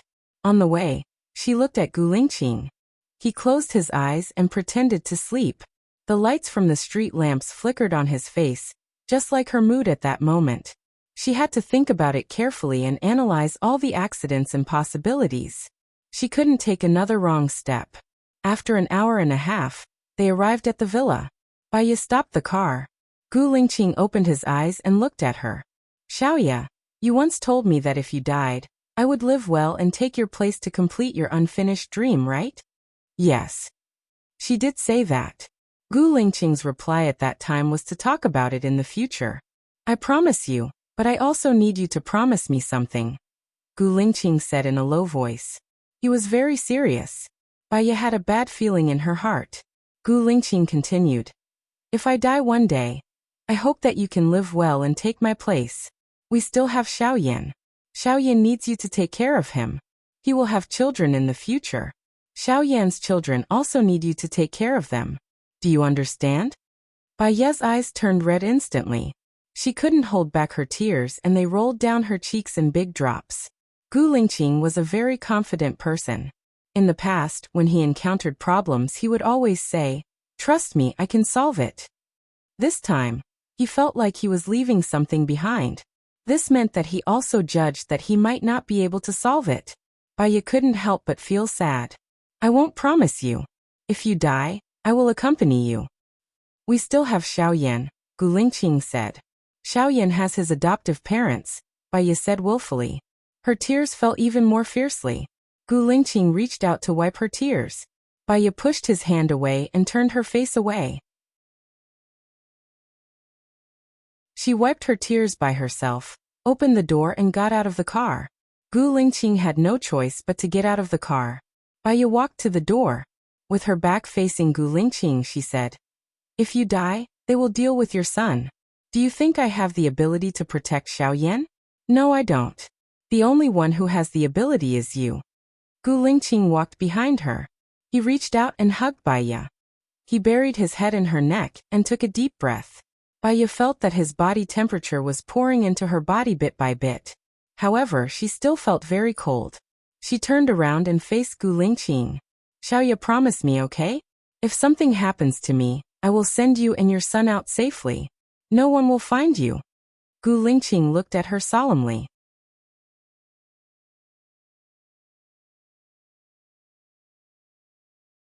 Chapter 421. When she lost her lover, it was as if the sky had lost all color, and all she could see was black and white. Even though there were many people around, she still felt lonely. Even on a hot summer day, she would still feel cold. When she was eating, she would think of the details of their meals. He liked to eat braised pork with preserved vegetables. He would remove the fish bones and give the meat to her. When she was sleeping, she would think of him lying beside her. He would use his arm as a pillow for her. When she was walking, she would think of him beside her. He would let her walk inside and hold her hand when she was crossing the road. When she was watching television, she would think of him sitting beside her. He didn't watch soap operas, but he wouldn't fight with her over the TV. He would look at his phone. When she was cold, he would drape her clothes over her and hold her hand. When she was tired, he would let her lean on his body or carry her to the bed. Every time she thought of this, she would think of the fact that he would never appear again. Her heart ached as if it was being cut by a knife. She wished that she could die immediately. She hoped even more that there was a heaven in this world. She would be able to see him in heaven after she died. She couldn't live without Gu Lingqing. Hence, she would rather look at him from afar than be a burden to him. Gu Lingqing looked at her crying and his heart ached. He wiped her tears with his thumb. Let's talk about this in the future. Anyway, we are still fine now. Baya didn't say anything. She lowered her eyes and was as calm as still water. Gu Lingqing opened the door and held her hand as they entered. She heard the dog barking. It was really pitiful to be their dog. They didn't have a proper meal. Baya took the dog food to feed the dog. She even changed the dog's water. Looking at the dog happily eating and drinking, she was in a daze. Most dogs were happy because they thought less and wanted less. They didn't experience too many setbacks and were easily satisfied. As long as they had food and water, they would feel happy. Humans weren't like that. They had feelings but were also burdened by them. The more they wanted, the more complicated their thoughts were, and the harder it was to find happiness. Gu Lingqing handed a bottle of milk to her. Drink it. It will strengthen your body. Drink a bottle every day from now on. Baiya took the bottle from Gu Lingqing's hand and stood up. Her eyes were still red, and she drank all the milk in the bottle. Come with me to work tomorrow. I'll ask the HR department to give you a labor contract. Gu Lingqing took the bottle from Baiya's hand and walked to the kitchen to wash it. Baiya looked at his back and narrowed his eyes, which shot out a ray of light. She would never allow him to die. She would carry the burden of what he had carried. She was dead, and he promised her to live on and take good care of Xiao Yan. If he died, she would not be able to live. When Gu Lingqing came out of the kitchen, Baiya had already taken a shower in the bathroom. She was standing under the faucet with her eyes closed. She was immersed in her thoughts. When he heard the bathroom door open, he opened his eyes. Gu Lingqing walked in with a bathrobe. He took off his clothes and stood in front of Baiya. She stood on tiptoe and kissed his chin. Gu Lingqing also held her waist. Their lips touched, and an electric current flowed into their blood. Gu Lingqing hugged her and lay in the bathtub. As they kissed, the temperature increased. He held her calf and placed it on his waist. They looked at each other and saw deep love and misty pity in each other's eyes. Baiya's heart ached. She took the initiative to close the distance between the two of them. Gu Lingqing lowered his head and kissed her eyes, the bridge of her nose, her lips, and her collarbone.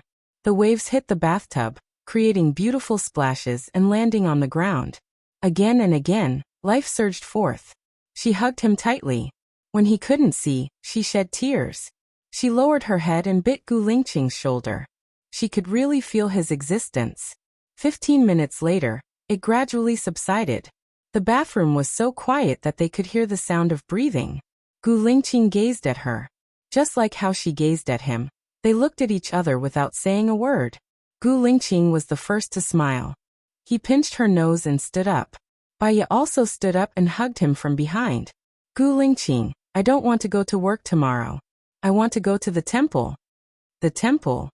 Gu Lingqing looked at her in surprise. When did you believe in this? From today onwards, I want to believe in it, Baiya said meaningfully. Okay, I'll go with you tomorrow.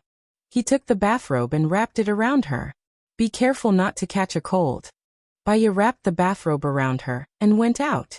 She changed into her pajamas and lay on the bed. She looked at the time. It was almost 12 o'clock. She closed her eyes. Not long after, Gu Lingqing brushed his teeth and came in.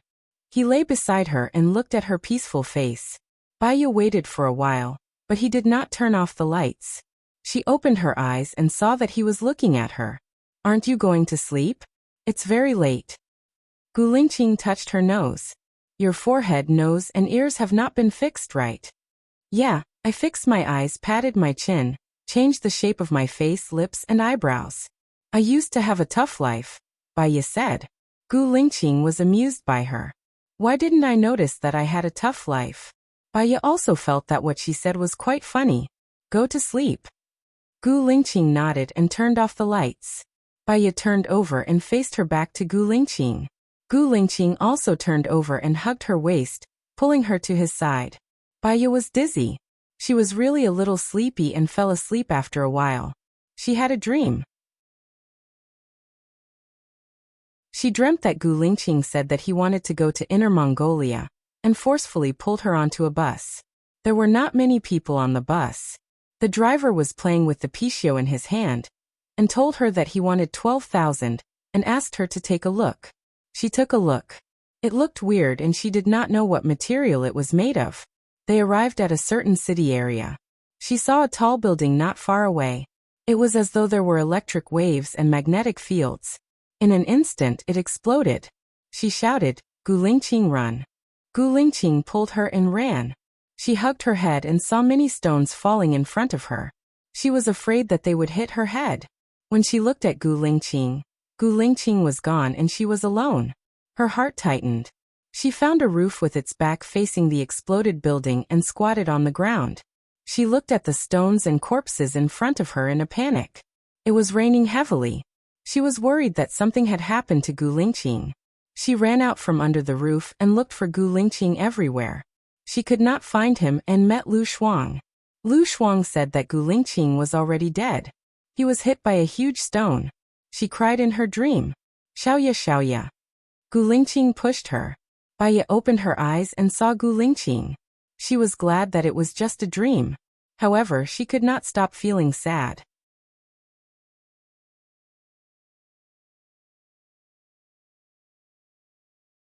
Chapter 422. Baiya smiled awkwardly and wiped away her tears, but her eyes were still wet.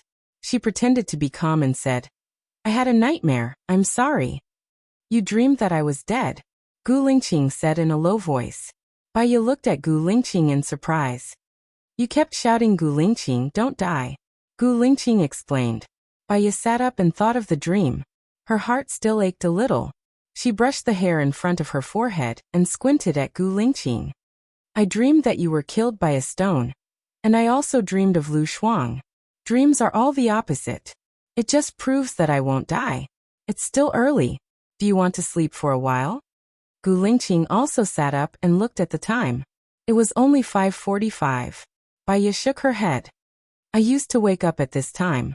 I'm not going to sleep. I'm going to cook breakfast and run in the morning. That's a good habit. I'll keep you company. Gu Lingqing also got up. Baiya brushed her teeth and washed her face first. She put the rice in the rice cooker to cook porridge and went out for a run. Gu Lingqing quickly caught up. The two of them looked at each other and smiled. Is it a race? Baiya asked. Gu Lingqing chuckled. You're brave enough to challenge me. No one in the army can run faster than me. Baiya ran backward and looked at him. Mr. Gu, run backward. I'll run along. We'll go around the park and the finishing point will be the starting point. Gu Lingqing smiled and agreed readily. Okay. Baiya sprinted forward and Gu Lingqing followed beside her. Baiya looked at Gu Lingqing. She didn't expect him to run so fast, even though he was running backward. It seemed that he was waiting for her on purpose. She sped up and Gu Lingqing still followed beside her. She ran for 100 meters and couldn't run anymore. She gradually slowed down. Gu Lingqing played along. He also slowed down and stayed by her side. Her heart was filled with warmth as she looked at him with a smile. It's easier to conserve energy by running at a constant speed. You should sprint at the end, Gu Lingqing suggested. I admit defeat, okay? Ignorance is bliss. Come and run, let's run together, Baiya said with a smile. Gu Lingqing turned around. He originally wanted Baiya to win, but she should have seen that he deliberately let her win. Between lovers, there was no need to care about winning or losing. Her smile was his greatest trophy.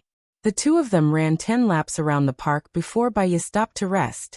Panting slightly, she wiped the sweat off her body and turned to look at Gu Lingqing. He stood under the tree and looked at her deeply, the corners of his mouth slightly raised. I know an ancient temple that has more than 300 years of history. I heard that it's very accurate. I want to go there, but it's a little far. Will it affect your work? Baiya said worriedly. No, I'll get someone to drive the limousine over. When you're in the limousine, you can still rest for a while. I can also work, so it won't affect me. Baiya nodded. Sounds good. Let's go and have breakfast first. I've cooked porridge. Scramble a tomato and egg later. In the car, Baiya lied on the bed and pretended to take a nap. Gu Lingqing was focused on the computer. Slowly, Baiya opened her eyes and looked at Gu Lingqing. The sunlight outside the window fell on him, casting his shadow on the blanket. Even his shadow was so tall and straight. Time was quiet. She slightly raised the corners of her mouth and her eyes were gentle. Gu Lingqing seemed to feel her gaze and looked at her. Their eyes met. Did I wake you up? Gu Lingqing closed the computer. Baiya shook her head. No, just looking at you makes me feel very satisfied. Gu Lingqing slightly raised the corners of her mouth. She laid down beside Baiya and put her hand on her waist naturally. That sounds nice. What were you doing when I asked you to be with me? Actually, I've always been there. I've never left. I was there before, I'm here now. No matter what happens in the future, I'll still be there. After knowing you, I can't find anyone better than you, Baiya confessed. Gu Lingqing's smile deepened. Since when did you become so sweet? This isn't like you. It wasn't like her. but she was worried that if she didn't say it now, she wouldn't have the chance to say it in the future. I've always been very unlucky, but you're the luckiest thing in my misfortune. You're also the only bright color in my life. I feel that God is still treating me well after knowing you, Baya said with a smile. Gu Lingqing looked at her with a burning gaze. I've always been fighting against my fate. Thank you for appearing and making my life different. Baya slightly furrowed her brows. It doesn't sound good. Gu Lingqing laughed out loud. That's why it's destined. Don't ask me why I like you anymore. Baya shrugged. Then I'll rest for a while. You're busy. She turned her body and turned her back to Gu Lingqing.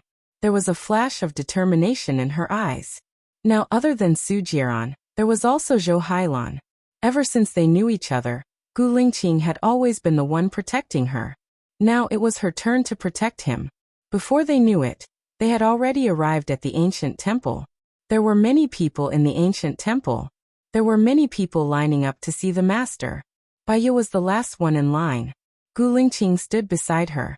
What's going on? There's an ancient master here. He only tells 3 people every day.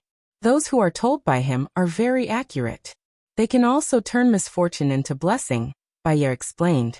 There are about 40 to 50 people here. You'll have to line up for half a month. I'll call someone to line up later. We'll come again when it's our turn, Gu Lingqing said in a low voice. Baya pursed her lips and smiled. Before she could say anything, an auntie standing in front of them said, Young man, I can tell that you don't understand. The ancient master only tells 3 people every day, but not everyone. It depends on fate. We're just trying our luck. So even if it's our turn, he might not tell us? Gu Lingqing asked Baya. Baya nodded. If he doesn't tell us, it's not too late to burn incense and pray for blessings. Gu Lingqing did not say anything. He did not believe in this, but as long as Baya believed in it, he would accompany her. Even if he did not say anything, he felt that it was meaningful to be by her side. The line in front was moving very fast. It should be the ancient master who did not tell anyone. Soon it was Baya's turn. Baya went in first. Gu Lingqing followed. He was stopped by a young novice monk. Almsgiver, the ancient master only tells 1 person at a time. Even if you're together, you can only tell 1 person at a time. Baya looked back at Gu Lingqing and smiled. I'll be done in a while. Gu Lingqing nodded. He watched Baya walk in and stood aside patiently. Baya walked in. First, she passed a vestibule. She lifted the black curtain and smelled the fragrance of wormwood. Sitting in front of her was a very young man.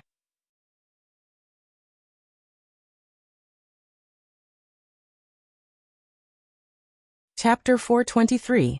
He looked at her and smiled. You've changed your appearance and been reborn, but you still can't change your fate. Miss, please take a seat. Baya was slightly stunned. She actually knew that every famous quack was an expert in micro-expressions. They could judge from a person's expression, and they could also listen to useful information from the other party's words.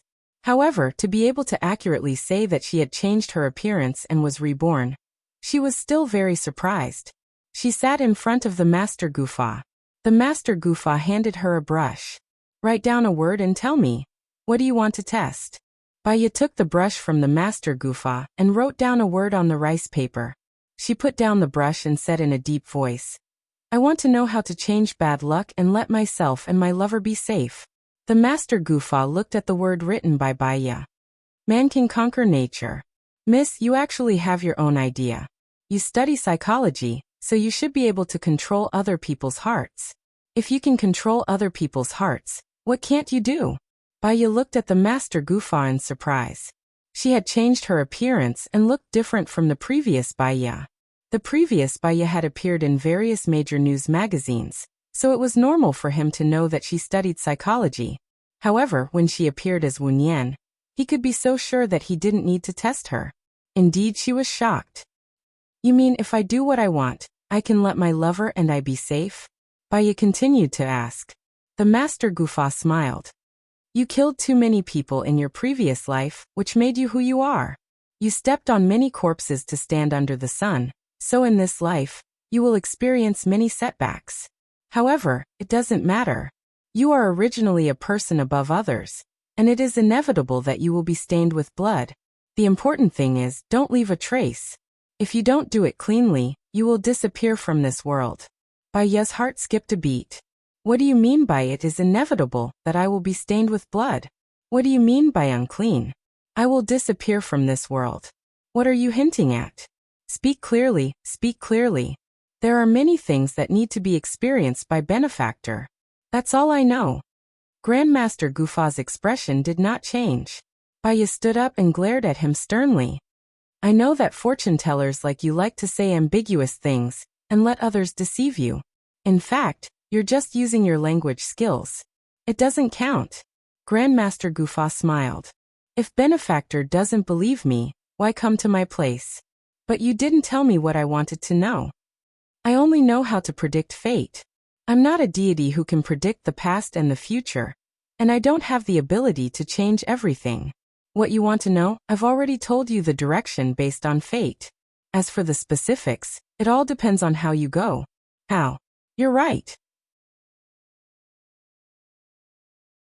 I need to leave no trace in order to be safe and sound. But how can I leave no trace? Master Gufa is nothing but a fraud. Baya spoke harshly and turned around. Benefactor, please wait. Grandmaster Gufa stood up. Baya cast a sidelong glance at him. He smiled. You're an expert in psychology. As expected, you live up to your reputation. I'm impressed. Baya frowned. He asked suspiciously, you know me? I'm just guessing based on fate. I don't know you, benefactor. Grandmaster Gufa said gently. Baya pulled the chair back and sat down again. Now, I really want to hear what you mean by fate. Grandmaster Gufa also sat down and pointed at the word fate on the paper. All in all, benefactor relies on mouth for a living. When you came in, you looked at me as if you had seen through it. Because you felt that I was judging based on micro-expressions, and micro-expressions are your forte. The word next to the mouth is jia. It refers to the proof of someone with status. In other words, you're in this industry. You've received great honors. However, mouths also represent people. You are stepping on people with status, and these people with status have been buried in the yellow earth. If you leave a mark, then there will be a little bit of life on the word, but this word doesn't have it. Grandmaster Gufa explained. You judged it from the words I wrote. Baya was suspicious. Grandmaster Gufa smiled but didn't say anything. What if I rewrite a word now? Baya picked up the pen. Life can't be repeated. It's useless no matter how many words you write, Grandmaster Gufa said casually. Baya paused and put down the pen. She slowly stood up and looked at Grandmaster Gufa before turning around. Benefactor, remember to leave from the back door. Grandmaster Gufa reminded. Why? Baya didn't understand. Your husband doesn't believe in such things. If you leave from the front door, why would he be willing to come in? Grandmaster Gufa said confidently. This person's predictions were too accurate. It made Baya suspect that there were surveillance cameras here. Otherwise, how could his predictions be so accurate? She walked out with her head down. In her mind, she kept recalling what Grandmaster Gufa said. You're a person above others, so it's inevitable that you'll be stained with blood. The most important thing is not to leave any traces. If you don't do it cleanly, you'll disappear from this world. Stained with blood? Disappear from this world. She sat on the wooden chair under the ginkgo tree at the back door and stared blankly at the incense burner. The smoke curled up and slowly rose into the sky. After an unknown period of time, Gu Lingqing came out from inside. She saw that Gu Lingqing didn't look too good. She stood up nervously and walked to Gu Lingqing. She held Gu Lingqing's arm. Gu Lingqing looked at her pitifully and didn't say anything. What did he say to you? Baya asked worriedly. I don't believe anything a charlatan says, Gu Lingqing said in a deep voice. What he meant was that what Grandmaster Gufa said to him was something he didn't want to hear. That was why he was depressed. Baya saw through it but didn't say anything. She asked, what did you write? Baya's bye. Gu Lingqing said faintly and held Baya's hand. Let's go and burn some incense. Okay. She didn't ask any further. She bought some incense and paid for it with Gu Lingqing. She prayed devoutly and burned the incense. She looked at Gu Lingqing. He lowered his head and closed his eyes. He seemed to be chanting something. There was some sadness shrouding him. He was more devout than her. She remembered that he didn't believe in these things. She felt a little bitter in her heart. That proved that what Grandmaster Gufa said to him was not good. Not good at all. So he was actually afraid. Such a tough man actually had times when he was afraid. Her heart was very soft. She held Gu Lingqing's cold hand and smiled. She would do everything to protect him. Even if her hands were stained with blood, she wouldn't care. When she was an angel, she saved the dying, helped the injured, and delivered babies. God had never been kind to her.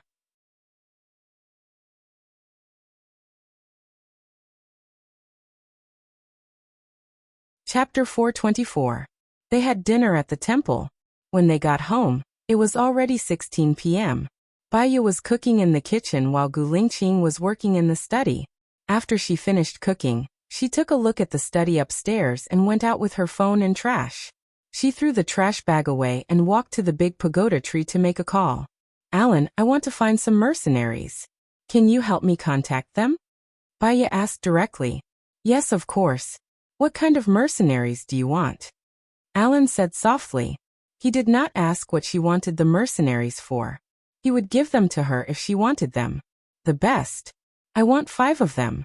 Ask them to call me when you find them. I will transfer the cost to their card when the time comes, Baiya said in a deep voice. Okay. How are you? Alan asked with concern. Well, I'm fine. How about you? Baiya asked casually. Heh. Alan chuckled. I don't think I'm doing well. What's wrong? Baiya asked with concern. I don't have a fiancé now and my family is pressuring me. I feel pressured at home. So, I might come to your place in advance. Is that okay? Alan sighed. Of course. Let me know when you are coming. I will pick you up at the airport, Baiya said sincerely. Alan had helped her a lot. He never asked for anything in return and never forced her. She just hoped that Alan would be well. Then we will contact each other when you are here. I will hang up first. My grandmother is calling me. Sigh. I don't think anything good will happen. Fortunately, she is not my girlfriend.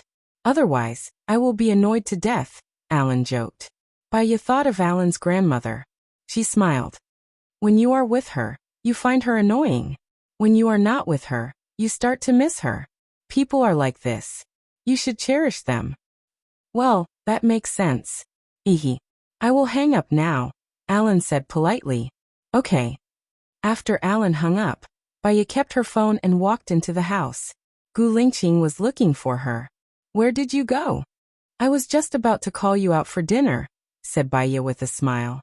He washed his hands and scooped the rice without batting an eyelid. Gu Lingqing came over to take the bowl. Let's go to the movies tonight. There's a good movie recently. Sure, Baiya agreed readily. He pulled out his chair and sat down to eat. He looked at Gu Lingqing. He didn't make a sound as he ate. He had cultivated himself for a long time. Even when he ate, he hated to look good. What's wrong? Gu Lingqing asked. If we have a daughter, the daughter will look like you, and she will also be very beautiful, Baiya said with a smile. Gu Lingqing smiled. Then I'll work hard. Baiya's face was slightly red as she picked up a piece of pork for him. He lowered his head to eat. This feeling of eating was very blissful. After dinner, she went to wash the dishes. Gu Lingqing followed her into the kitchen to help her. I can do it alone, said Baiya. I like to be with you, said Gu Lingqing in a deep voice. Gu Lingqing, Baiya called out. Yeah. She looked at him. I'm still worried when I think about working at your company. Can you give me another week? I said I'm asking you to work at my company, but it's actually just a casual job. The main thing is that you can have an identity in the company. You don't have to worry. You don't have to do anything if you don't want to do it, comforted Gu Lingqing. I want to take my job seriously, Gu Lingqing. You'll spoil me too much. Gu Lingqing smiled. He looked at her with a smile in his eyes. I'm just afraid that I'm not good enough to you and let you run away again. I won't run away anymore. I'll be wherever you are. Even if I die, I'm still Gu Lingqing's ghost. I'll still be there wherever you are, said Baiya with a smile. That's good. All right then, I'll wash the dishes from now on. Baiya pursed her lips and smiled. She didn't reply to him and washed the dishes together. After they were done, they went out to watch a movie. Gu Lingqing drove. She booked a seat and went to watch the movie at 8:50 p.m. It was still early when they reached the cinema. Gu Lingqing went to buy some food while Baiya waited in the lounge. What a coincidence. We can bump into each other while watching a movie. Do you think this is fate? Su Jiaran's voice was heard. Baiya turned her head. Su Jiaran was standing behind her with a box of popcorn. Beside him was Tian Tian. She didn't expect Su Jiaran to adopt Tian Tian. Indeed, it's not an ordinary fate. We can see each other every day. Is this a coincidence or on purpose? Baiya's lips twitched as she asked. Do you think I'm following you? Su Jiaran smiled evilly. I believe that Mr. Su doesn't have a hobby of masochism, Baiya replied bluntly. I've been thinking, who are you? Who do you work for? How do you know so many things? Su Jiaran asked suspiciously. No matter how much I know, I can't compare to even 1/10,000th of what Mr. Su knows. However, I think I happen to know one thing that Mr. Su wants to know the most, Baiya said with certainty. What do I want to know the most? Su Jiaran continued to ask. Baiya's lips twitched. She didn't say a word and walked out. Su Jiaran grabbed Baiya's arm. Just as his hand touched Baiya, it was grabbed by a stronger force. Gu Lingqing shook off Su Jiaran's hand and said coldly, stay away from her. Su Jiaran looked at Gu Lingqing suspiciously and looked at the calm Baiya. He said in disdain. Gu Lingqing's love for women is nothing more than this. I wonder if Baiya is still alive. Gu Lingqing didn't want to bother with him. He held Baiya's hand and walked into the cinema. With a cold face, he walked to the back seat in the middle and sat down. He placed the plastic bag in his hand into Baiya's hand and looked at the screen with a gloomy expression. Baiya saw that he was unhappy. She ate a popcorn and said with a flattering smile, It's delicious. Do you want it? Gu Lingqing looked at Baiya with a pale face. Did you ignore what I told you before? I told you to stay away from Su Jiaran in the future. What if I wasn't here just now? I was already walking away. He was the one who held my hand. Gu Lingqing frowned. Do you think that I don't know anything? Since I know that you are Baiya, I will definitely send someone to protect you. I know your every move. Baiya's face turned red. Including every word she said? Or did he only know what she had done? If I leave when I see him, it will make him suspicious. Baiya explained. I have to pretend to be very different from Baiya. Gu Lingqing held her hand. The more you say, the more mistakes you will make. The best way to hide is to keep him away from you. Baiya nodded. She knew that what Gu Lingqing said was right. However, her current purpose was not to make Su Jiaran unable to recognize her. Instead, she wanted to know who was behind Gu Lingqing through Su Jiaran.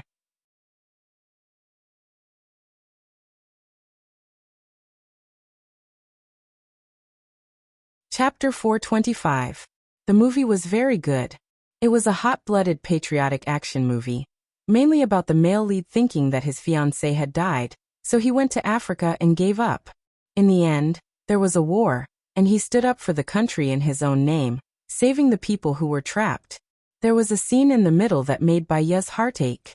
The male lead was infected with a virus, and when he was unconscious, he dreamed of his fiancée. He held the bullet that went through his fiancée tightly, crying, "You didn't come back." When she saw this scene, she cried. Tears blurred her eyes, and everything she saw was hazy. Tears kept flowing, and it was very sad. After she left, Gu Lingqing was even more depressed than him. She drank, smoked, and was hospitalized. If she didn't come back in the future, she didn't dare to think about it. She leaned on Gu Lingqing's shoulder. The future was too far, and she couldn't think about it, nor could she control it. All she could do was cherish the present. After watching it, Baiya felt like it was not enough. It's really good, I really want to watch it again. Then let's come back tomorrow. These kinds of films that promote patriotism should be filmed more. Gu Lingqing said dotingly. Are you hungry? Baiya asked. taking the initiative to hug Gu Lingqing's arm. Let's go for supper. What do you want to eat? Let's go to the buffet. There should be a place that specially serves supper. I'll check on the internet. She opened the mobile data on her phone, went on the app, entered the supper, buffet, and intelligently selected nearest. There really were a lot of places. I know where it is, follow me. Baiya pulled Gu Lingqing's hand and walked. Gu Lingqing smiled and followed beside her. It was almost 11 p.m. Other than those who were watching the movie, there were occasionally cars passing by, but it was empty and very quiet. The light from the street lamp fell on the two of them, leaving a pair of shadows on the ground. They walked for 10 minutes, and no one spoke, but they didn't feel lonely or bored. When they passed by the bridge, a gust of wind blew over. Baiya looked at the lake. I remember our life on the island. Me too, Gu Lingqing said in a low voice. Baiya smiled. That crab is really delicious. Bamboo shoot stewed with wild boar is also delicious. Gu Lingqing continued Baiya's words. If you like, we can stay there for 2 days this weekend. Sure. She picked up her phone and glanced at the map. It was nearby. She stretched her neck and looked forward. She saw it. There. Yes. As they walked towards the Big Sheep restaurant, Baiya's phone rang. Seeing that it was an unfamiliar foreign number, she guessed that it was a mercenary hired by Alan to answer the call. Hello, we are Silver Flame. Someone said that you need us. The other party said in English. Yes. Give me your email address. I will email you the details later. Baiya said simply, and then hung up the phone. Who is it? Gu Lingqing was suspicious. Baiya took a deep breath and looked at Gu Lingqing. Her eyes were watery and she explained calmly, Lu Shuang is missing. I asked someone to look for her. It might be a good thing that she disappeared. No news is good news. Usually if you find her, others will find her too, Gu Lingqing reminded. I'm afraid that I won't even know what happened to her. Let's not talk about this anymore. Let's eat first. Baiya didn't want to say more, afraid that Gu Lingqing would see through her. She pulled him into the restaurant and brought out a lot of food, filling up the table. Can you eat so much? Gu Lingqing was doubtful. Baiya put the lamb roll into the hot pot. I still have you, right? Gu Lingqing smiled lovingly and answered softly, yes. Halfway through her meal, Baiya looked around. She used to not eat at this late hour. When she was hungry, she would stay hungry for the whole night. Then she got used to it. She didn't expect that there would be so many people coming out for supper in the middle of the night. What's wrong? Gu Lingqing asked. Food is the sky. How vast is the sky here? Baiya said jokingly. Gu Lingqing chuckled. As long as you want, I can make our sky more vast than theirs. I can make you fat so that there won't be so many people thinking about you. You mean that when I was fat, no one thought about me? Are you judging people by their appearance? Baiya narrowed her eyes. If I judged people by their appearance, I wouldn't have forced myself on you at that time. Baiya blushed. So you know that you used force. Gu Lingqing looked embarrassed. She cleared her throat and promised, I will treat you well. Yes, Baiya replied. She believed him. After the meal, they were too full. They walked back to the cinema together. The car was parked there. There were fewer people on the road. The weather in October was very cold at night, especially after coming out from the warm hot pot restaurant. Gu Lingqing took off his coat and wrapped it around her. Baiya looked at him. He was only wearing a suit, but it didn't reduce his handsomeness at all. It added a layer of warmth to him. Gu Lingqing, it's an hour-and-a-half drive back. It's too far. You still have to work tomorrow. Let's stay in a hotel today. Baiya suggested. Yes, he said indulgently. Stay near here.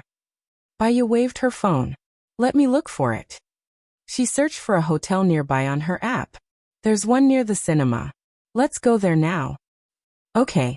Gu Lingqing put his arm around her waist and pulled her to his side. The two of them went there together.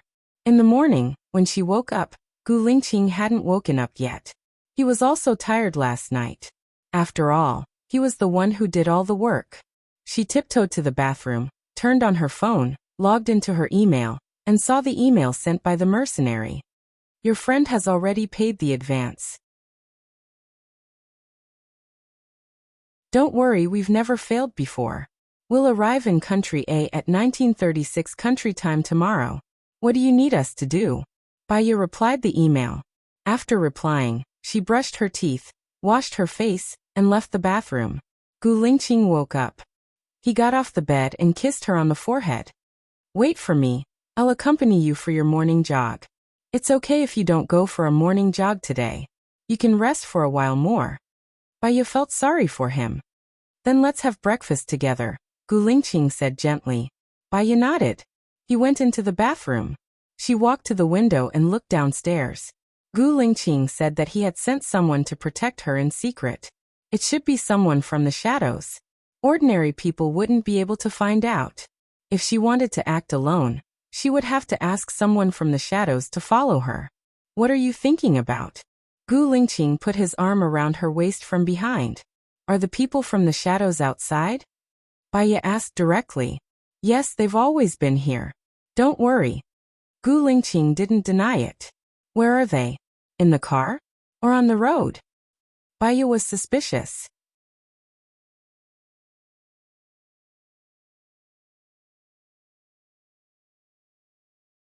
Chapter 426. Baya's heart skipped a beat. What he meant was that no matter where she was or what she was doing, he would have a rough idea. It was impossible for her to hide anything from him. No wonder.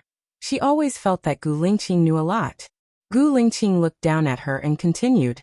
I bought this third eye for you. I don't believe that you're dead, so I thought that as long as you appeared somewhere in Country A, I would be able to find you immediately. However, I don't have money, so I could only take over the family business. Baya lowered her eyes. Her heart felt sour and warm at the same time. She felt warm because Gu Lingqing had done everything for her. She felt sour because she was useless and couldn't protect him. She reached out and hugged Gu Lingqing. She took a few deep breaths and imprinted Gu Lingqing's smell in her mind forever. Gu Lingqing smiled slightly and hugged her shoulders. Are you hungry? It's weird. I ate so much last night, but now I feel even hungrier than usual, Baya said with a smile. Eat more. You'll gain some weight. He hugged her and walked. Okay, Baya replied. They went to the restaurant together. Breakfast was buffet. Our dog seems to be really pitiful. We have a feast here, but it doesn't even have breakfast, Baya said apologetically. I'll send a part-time worker over today to clean up, take care of Xiaobai, buy groceries and so on. You don't have to work so hard. It won't affect our daily life, Gu Lingqing suggested. You always think more thoroughly than me. Baya poured some milk into a cup while Gu Lingqing stood beside her. Gu Lingqing, what are you going to do next? After all, Xiaohe's case will be heard at any time, Baya asked tentatively. Gu Lingqing also poured some milk. I have already sent people to S country. First of all, we have to confirm the authenticity of this matter and get the evidence. Otherwise, once Xiaohe goes to court, even if she says it, no one will believe it. She will also put herself in danger. Since she is not a spy, you must ensure her safety. But even if we go to S country to investigate, we won't be able to find out who the mastermind is, right? What are you going to do about this? Baya was worried. They are very cautious in their work, and they don't reveal anything. Even if I suspect them, I can't find any clues. I can only wait for an opportunity, Gu Lingqing said in a low voice. She did not like the word waiting, because before the opportunity came, he was too dangerous. However, she didn't say anything. Besides, she wouldn't get any results just by pressuring Gu Lingqing. I think the fried noodles here are pretty good. I'll go get some. Baya changed the topic. She took a plate of fried noodles, soup dumplings, and some vegetables and found an empty seat to sit down. Gu Lingqing took 2 plates, one with chicken salad, and the other with sandwiches. This chicken salad is pretty good. He placed the plate in front of him. Later, you go to work and I'll go home. When I come back tonight, I'll cook for you, Baya said with a smile. Okay. Gu Lingqing took a bite of the sandwich. Baya looked at him, thought for a while, and said tentatively, Gu Lingqing, other than you, who else in Country A has the Eye of Heaven? I'm not sure about that, but it's expensive, and the source is unknown. Most people won't buy it, Gu Lingqing explained. Do you think Su Jiaran has it? I always feel that if it's a coincidence that we keep bumping into each other, it's too much of a coincidence, Bai Ye guessed. Gu Lingqing paused for a while. He might really have it. After all, he has hundreds of millions of yuan. Moreover, he's been looking for you. I'll have to investigate whether he has it or not. If that's the case, he should know our address, right? Bai Ye was worried. That's not possible. First, there won't be Eye of Heaven in places without surveillance. Second, I'm a VIP user of Eye of Heaven. I can block certain sections of the road. He won't be able to find where we live. Unless he's following us. However, there are people from the shadow around me. If he's following us, I'll know. He also knows that I'll know. There's no need for him to waste time like this, Gu Lingqing explained. The shadow used to belong to the special forces, right? Can you still transfer them now? Bai Ye was doubtful. They used to belong to me. After I left, other than Leng Shuang, who was arranged to be the chief of the special forces, the rest followed me out. I can still afford to take care of them, Gu Lingqing explained. Bai Ye understood now. No wonder she felt that Shen Yiyan was still afraid of him. Thinking of Shen Yiyan, she thought of Lu Shuang. She wondered how Lu Shuang was doing now. She lowered her head and continued eating. I'll get someone to send you back later, Gu Lingqing said in a low voice. Bai Ye nodded. After dinner, she followed Gu Lingqing to the company. Zhang Xingyu came over to send her back. He smiled and said, You're already together with President Gu. Ah, I knew it. President Gu treats you differently.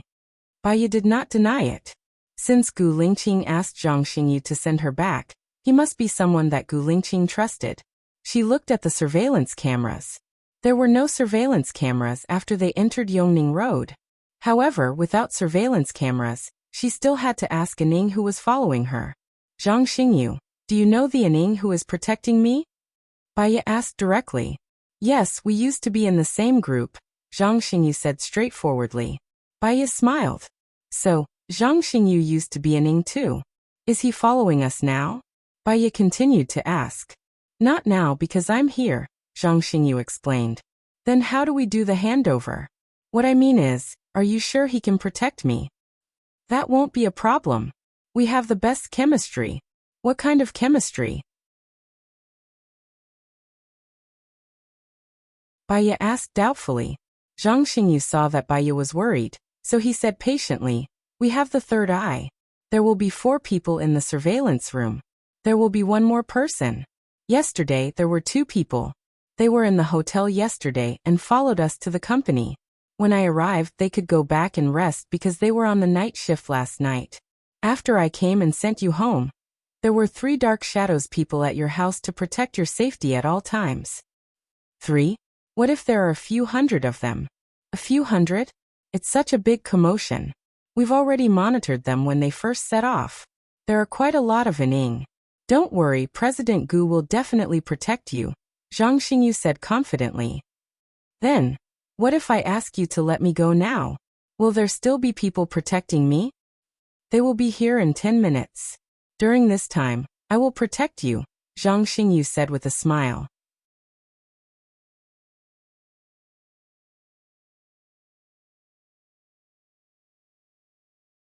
Chapter 427. Stop the car at the entrance of the wet market. I'm going to buy some groceries, Bai Ye said. All right, I didn't expect you to cook.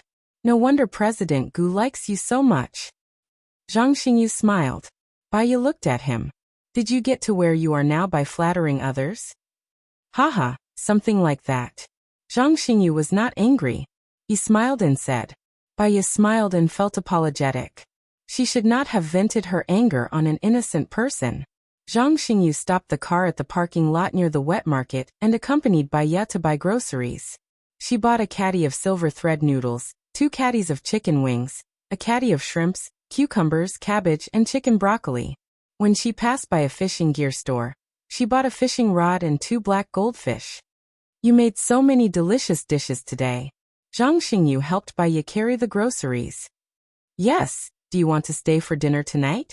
Bai Ye asked gently. Zhang Xingyu blushed. No thanks. President Gu must have other things for me to do. I won't disturb the two of you. Then I'll treat you to dinner another day. Baiyu. Baiyu was referring to the people in the dark shadows. It would be easier to discover their secrets if she knew their faces. Okay. Zhang Xingyu replied happily. He sent her back to the villa. Baiyu put the groceries in the kitchen, fed the dog with dog food, and let the dog out to play. The dog was very happy that it was not in the cage. It ran around Baiyu. Baiyu went back to the kitchen. After cleaning the prawns, she cooked them in water. While cooking the prawns, she divided the noodles into 5 small packets and put them in the refrigerator. Then she marinated the chicken wings. As soon as the water boiled, she scooped up the prawns and splashed them with cold water. She quickly let the prawns cool and drain the water. Then, she sealed them with plastic wrap and put them in the refrigerator. After cleaning, she had a simple meal of noodles and a poached egg at noon. After eating, she took a small spatula and a plastic bag to the ground at the back door to catch 5 earthworms. Then, she took a fishing rod to the park's lake to fish. She guessed that this park should belong to Gu Lingqing. She was the only one in the entire park. He looked around and didn't find anyone from the dark shadow. As she basked in the sun and fished, she picked up her phone and sent an email to the mercenary. Gu Lingqing has the third eye. You must be careful not to be photographed when you work. You can hide in an unmonitored area and contact him by email. After sending it, she deleted the email and looked at the surface of the lake. The buoy was being dragged violently. She immediately pulled out the pole. It was a very big black carp. It was estimated to be more than 20 kilograms. Baiyu smiled. His luck was pretty good. She spent a lot of effort to get the fish into the bucket. Then she stopped fishing and called Gu Lingqing. Do you know what I'm doing? Baiyu asked happily.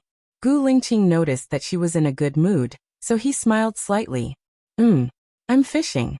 I just caught a black carp. It's very big, Baiyu said with a smile.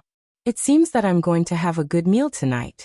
I still remember that the black carp you made is very delicious, Gu Lingqing said with a smile. Yeah, I'm going home to make fish now. Do you want to call your friend over? The two of us can't finish it. I'll get home at about 17 o'clock. But don't be too tired. Gu Lingqing felt sorry for her. I won't be tired from doing this little housework. I'll wait for you. Baiyu hung up the phone and reeled in the fishing line. A black shadow appeared behind her. She was shocked. She turned around and was shocked again. The man in front of her had disguised himself as a rock. His face couldn't be seen clearly. The chief asked me to help you carry the bucket, the man said honestly. He scared her. She was a little embarrassed and picked up the bucket. Do you usually hide here? Baiyu asked tentatively. No, it's a moving rock. I put rocks everywhere, the man explained. Baiyu laughed. Putting rocks everywhere? Haha, it's so funny. Isn't it very hard? There are many mosquitoes in the summer, right? Baiyu asked. It's not hard. At least I can lie down, sit, and change various positions. There's a tree over there. Usually, I can only stand, he said happily. Tree? There's another one. What's it for? Baiyu took the opportunity to ask. The man just laughed and didn't answer. Baiyu saw that he didn't want to answer, so she didn't continue to ask, lest he got suspicious. After a while, they arrived at the door of her house. Come in and sit for a while. Thank you for your hard work.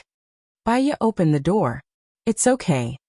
The man put down the bucket and ran away quickly. It was really a moving rock. She entered the house and went to the kitchen to clean the big black carp.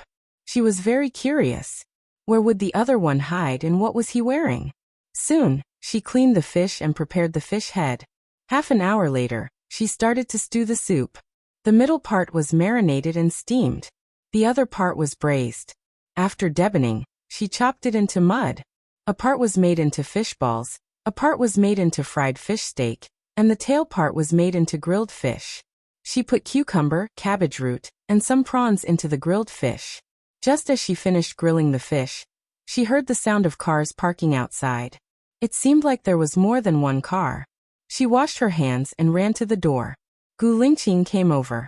Beside him was Zhang Xingyu, carrying braised food. One was Leng Tong. She had seen him when she met Xiahe. She didn't know the other one. He was also a man. Thank you for your hard work, Gu Lingqing said gently.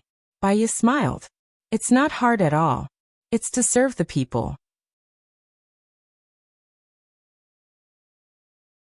Are you guys drinking today? I'm done grilling fish. You guys can eat first. Okay. Gu Lingqing held Bai Ye's hand and entered the house. Zhang Xingyu carried the braised food to the kitchen. Bai Ye let go of Gu Lingqing's hand and looked at Zhang Xingyu. I'll get you a bowl. Thank you, Zhang Xingyu said with an honest smile. You can go eat with them. I'll be fine here. Bai Ye took out the bowl. I'll help you here, Zhang Xingyu said uncomfortably. It's okay. You can't help me much even if you stay here. They need someone to take care of them when they're sitting together. Bai Ye saw through him. Zhang Xingyu scratched his head. You're right. Then I'll take the fish head soup and grilled fish out first. It's too hot and heavy. He carried the fish soup out respectfully. Bai Ye also put the braised food in the bowl and carried it out. The fish was done. She also made shrimp with ingot cola chicken wings, stir-fried cabbage leaves and stir-fried chicken cabbage. After everything was done, she sat next to Gu Lingqing. Gu Lingqing held her hand and looked at her with a gentle gaze. This glass of wine is for sister-in-law. I'm sorry for not being a good host before. Lung Ningqing apologized. It's okay. Bai Ye poured herself a glass of wine. Gu Lingqing snatched her glass and explained. She's preparing for pregnancy. She can't drink for now. I'm sorry. No wonder the chief didn't drink just now. I'll drink this glass. I hope you guys will have children soon. Lung Ningqing drank all the wine in the glass.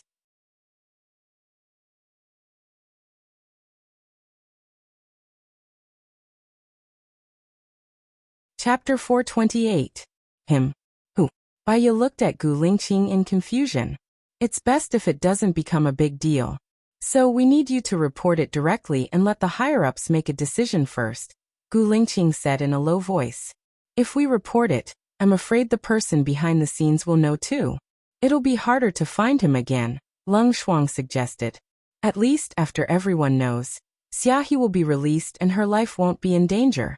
She has been wandering for many years. It's time to prove her innocence. Gu Lingqing made up his mind.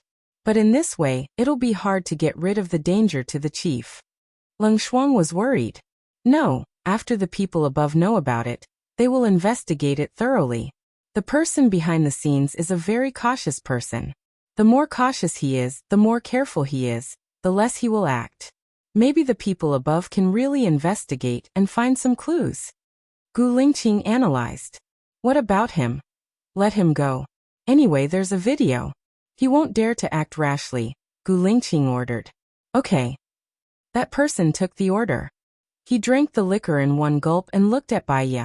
Bai Ye felt that his eyes were too sharp as if he wanted to see through her mind. When have you decided to get married? Because of some special circumstances, it's a secret marriage for now. When the wedding banquet is held, we'll definitely invite everyone, Gu Lingqing explained. The relationship between you and your father hasn't eased yet? Lung Shuang asked worriedly. That's his character. There's no such thing as easing or not. Eat more. I caught this fish in the lake. It's very delicious. Gu Lingqing changed the topic. They didn't say anything, afraid that the air would suddenly become quiet. Zhang Xingyu also saw it. He broke the silence with a smile. This fish is so delicious. It's more delicious than any fish I've ever eaten. How did you make it? It's flour mixed with cheese and fried with butter. The fish is the freshest, Bai Ye explained. Did Miss Wu live abroad before? Lung Shuang asked suspiciously. I stayed there for a while, Bai Ye said vaguely. No wonder you like butter cheese. It's high in calories and foreigners like it a lot. Lung Ying took a bite of the fish steak. But it's really delicious. Regardless of the fish steak, this grilled fish is delicious too. Miss Wu, have you learned cooking before? Zhang Xingyu complimented. No. Maybe it's because the fish is fresher. After Bai Ye answered, nobody spoke again. The atmosphere became cold again. Lung Shuai put down his chopsticks, looked at Gu Lingqing and asked, Chief, when are you going back to the military? Gu Lingqing also put down his chopsticks. I'm still talking to Shen Yan about this matter. Once there's a decision, I'll let you know immediately. I heard a rumor that Shen Yan is keeping a mistress outside. This matter will affect the next presidential election. If you return to the military region, you should be able to become the president. After all, you were a popular candidate in the past. Coupled with the power of the Gu family, if you operate well these 2 years, you will definitely become the president. Leng Shuai said painstakingly. An idea flashed in Bai Ye's mind. Gu Lingqing, I've been thinking why someone wants to harm you. Why not earlier or later, but recently? Could it be related to the possibility of you becoming the president? Gu Lingqing looked at Bai Ye, and his eyes darkened. Well, it seems to make sense. As soon as something happened to Shen Yan, someone started to deal with President Gu. Zhang Xingyu agreed with Bai Ye's words. They don't want you to be the president because you're a threat to those who can be the president. They need to get rid of you as soon as possible. Shen Yan is one, Su Zheng is another. Who else is the popular candidate in the last election? Bai Ye asked Gu Lingqing. Shen Yan, Su Zheng, Lin Shatong, Zhou Chuani, and Sheng Dongcheng. It should be these 5. Leng Shuai said with familiarity. Think about it. Should we start with these 5? Bai Ye suggested. Cheng Qian, have someone pay close attention to these 5 people. Yes, sir. Cheng Qian stood up and saluted, full of passion. Bai Ye looked down, hoping that they were heading in the right direction this time. I'm thinking, if that person treats Gu Lingqing as an imaginary enemy, he should treat the others as his imaginary enemies too. Pay close attention, and report immediately if there's any problem, Gu Lingqing ordered. Yes. I'll get someone to do it now. Cheng Qian went out. What do I need to do on my side? Leng Shuai asked. Cheng Qian, help me with this. I'll leave the reporting to you, Gu Lingqing ordered. Yes. Leng Shuai also saluted respectfully like Cheng Qian. Bai Ye really had the illusion of when Gu Lingqing was still in the military. He was upright and plain-spoken, powerful and bright and just. In her heart, he was the most qualified soldier. The corner of her mouth curled up slightly. After the meal, Gu Lingqing helped to wash the dishes. Your dinner is delicious. My brothers like it very much too, Gu Lingqing complimented. You can ask them to come over often. 3 heads are better than 1. If they discuss things together, they'll be more quick-witted. Anyway, I have time to cook, Bai Ye said softly. Gu Lingqing smiled, and the way he looked at her was especially sentimental. I finally know why I like you. Why? Bai Ye blurted out. Because you make me feel happy, Gu Lingqing said. Bai Ye pursed her lips and smiled. Washing the dishes was originally boring, but with him by her side, everyone felt warm. After washing the dishes, she fed the dog and was carried into the room by Gu Lingqing. The 2 of them fell on the bed together. The doctor said that this is your ovulation period, right? Gu Lingqing asked as he hugged her waist tightly. Bai Ye blushed. Yes. Got it. He turned over. Bai Ye pressed against his chest. Let's take a shower first. My body is full of the smell of food. He took a deep breath. The feeling of home. Bai Ye was amused by him. You should marry a cook. Don't talk nonsense, Gu Lingqing said seriously. Bai Ye pursed her lips and looked at him with a smile. He looked at her sweet face and also stopped being serious. You deserve to be punished. As soon as he said that, he kissed her lips, and it was another night of extreme entanglement. The next day, when Bai Ye woke up, the sky was already very bright. Gu Lingqing was not by her side. She looked at the time. It was 9:30. There was a note written on the bedside table. The handwriting was smooth and smooth. With one look, she knew that it was written by Gu Lingqing. She picked up the note. On it was written, Today, I made century egg and lean meat porridge and put it in the rice cooker to heat it up. When you wake up, the dough sticks will probably be cold. Heat up the soybean milk and put it in the soybean milk to eat. Bai Ye smiled and lay on the bed again. This feeling was so blissful. Her phone rang. She picked it up and looked at it. The mercenary had sent an email. It was a simple sentence, done. Wait for the next step.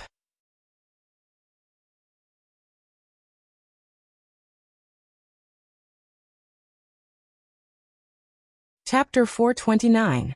She got up, brushed her teeth, washed up, and went out to eat the breakfast prepared by Gu Lingqing. After putting a recording pen in her bag, she called Zhou Hailan. Zhou Hailan's phone rang 5 times before it was picked up. He had a cold cough and asked, "Hello, who is this?" "I'm Wu Nian. Are you free at noon? I want to ask you out for tea," Baiya said simply. "Miss Wu?" Zhou Hailan was very surprised. "I don't think there's anything to talk to Miss Wu.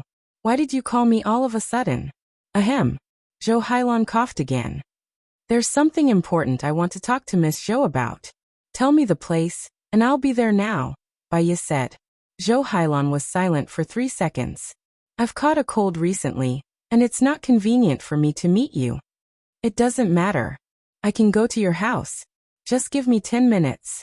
It's about Mr. Gu. I think you'd like to hear it," Baiya said strongly. "Okay, come to the cafe on Boai Road. I'll be there in about an hour," Zhou Hailan said.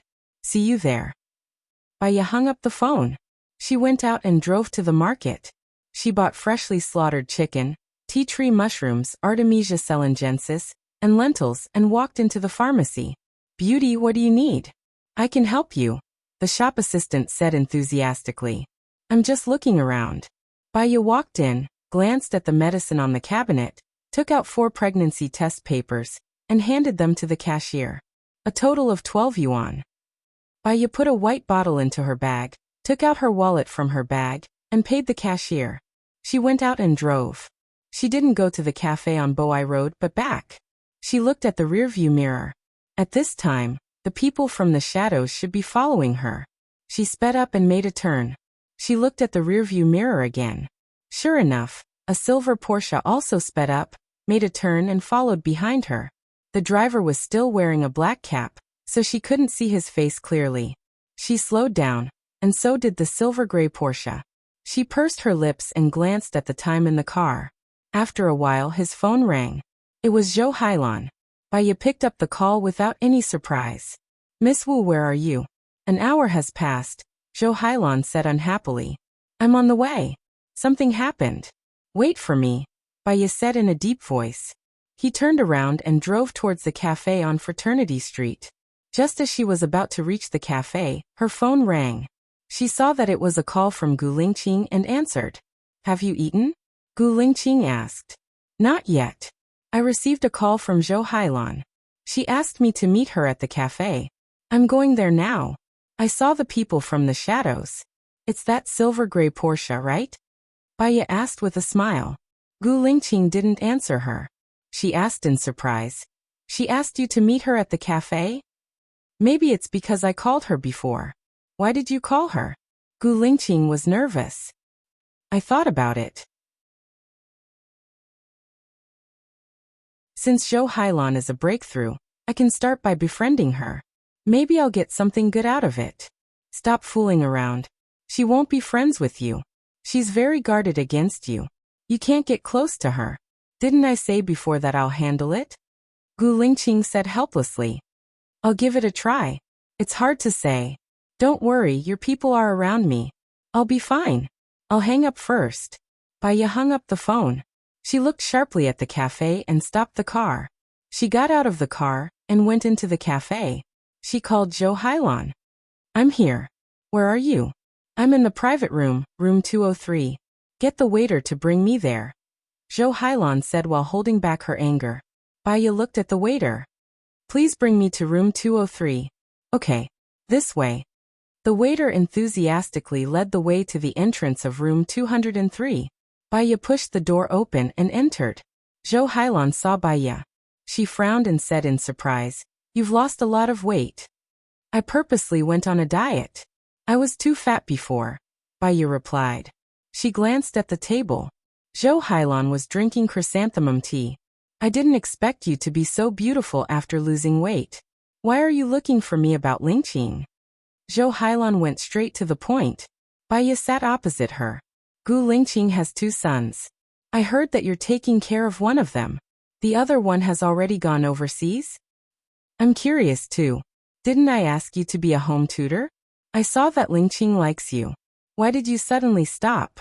Zhou Hailan asked curiously. Baya picked up the chrysanthemum teapot and poured water for Zhou Hailan.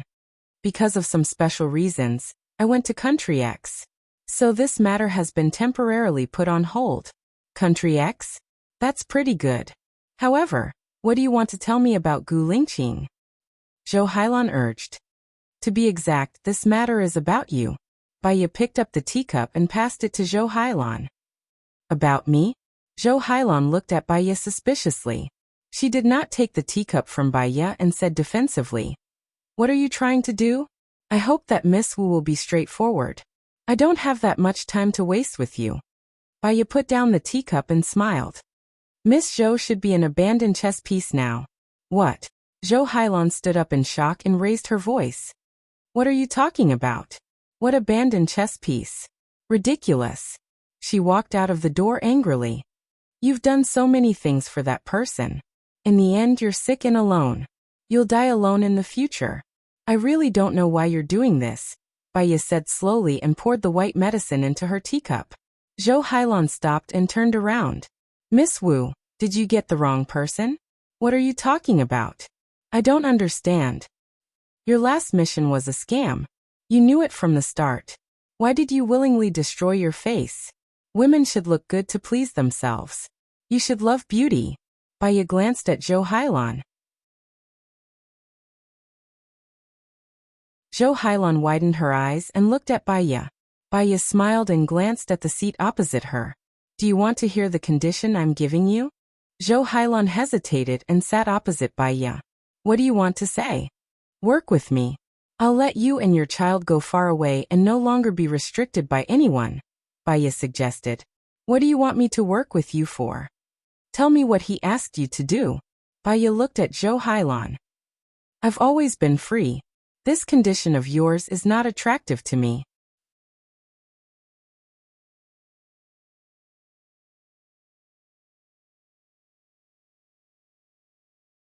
Chapter 430. Zhou Hailan's face turned pale. What do you mean by that? Zhou Hailan, think about it. What do you have now? Men? Reputation? Status? Or do you think you can still get close to Gu Lingqing? Let me tell you, it's impossible. Gu Lingqing has already married me. I won't let you have the chance to get close to me, even if I die, Baya said coldly. She stood up straight and looked down at her. Zhou Hailan looked at her in shock. That's impossible. Gu Lingqing only loves Baya. He won't marry anyone else. Don't you think I have the same voice as Baya? You're more ruthless than her. She won't do such a thing. Why would Gu Lingqing marry such a ruthless woman like you? Zhou Hailan said anxiously. I'm nothing compared to your ruthlessness. Back then during that mission, Gu Lingqing brought so many people with him, and they were all killed by you. Those people were your brothers. Of course, you're so ruthless to yourself. You can even ruin your beauty, let alone others. I don't know why people like you are still alive, Zhou Hailan said coldly. That's because they deserve to die. Wu Nian, don't talk nonsense if you don't know anything. If they don't die, more people will die, Zhou Hailan said impulsively. Don't you think it's funny that more people will die if you don't die? Many illegal organizations also think of themselves as saviors and kill more people. So you're destined to live alone until you die, Baya said coldly. Zhou Hailan smashed the glass and picked up the shard. He quickly pressed the shard against Gu Lingqing's neck and said with hatred, Believe it or not, I will kill you. Baya looked at Zhou Hailan fearlessly and said, Of course I do. You've already killed so many people anyway, I won't make a difference. However, if I die, you and Gu Ruoxin can forget about living. Gu Lingqing's dark shadow has always been protecting me. You should know that. Wu Nian, what exactly do you want? Zhou Hailan asked while gnashing his teeth. Baya looked at her deeply. Tell me the truth about that mission. He won't let me go. Zhou Hailan was worried. I can make you disappear from the face of the earth and live a good life with Xiao Xian. With your EQ and looks, you will find a man who loves you, Baya advised. Zhou Hailan looked at her. How can you make me disappear from the face of the earth? I think you should have heard about Shun Yian having a lover. I made his lover disappear from the face of the earth. Do you think I don't have the ability to do that? Baya asked. I just don't believe you. Also, who exactly are you? Are you working for Sheniyan? Zhou Hailan looked at her and asked. You don't need to know who I am. If you want to be reborn, only I can help you. Baiya looked at Zhou Hailan with a burning gaze. Zhou Hailan looked down and put her hand down. The shard fell to the ground. I need to think about it. I can't answer you for now. You have 24 hours to think about it. Don't do anything that you will regret. Otherwise, you won't be able to bear the consequences. Baiya said coldly. She walked towards the door and got into the car. She took out the voice recorder from her bag and switched it off. She had drugged the teacup. If Zhou Hailan drank it, she should be able to hypnotize Zhou Hailan and maybe get some information out of him. Unfortunately, Zhou Hailan was too cautious. She stewed the freshly slaughtered chicken and put in the tea tree mushrooms. Then she used the chicken soup noodles. After eating the chicken soup noodles, she took a leisurely nap. When she woke up, she went to dig for earthworms at the back door and went fishing at the lake. Time passed. She looked at her watch. It was almost 17 p.m. She had caught 6 or 7 small carps. Zhou Hailan had not replied to her message. It would be a lie to say that she was not anxious. However, even if she was anxious, there was nothing she could do. The choice was in Zhou Hailan's hands. She said that if they didn't die, more people would die. She kept thinking about what she meant. It was too profound and she could not understand it. From afar, she saw Gu Lingqing's car coming.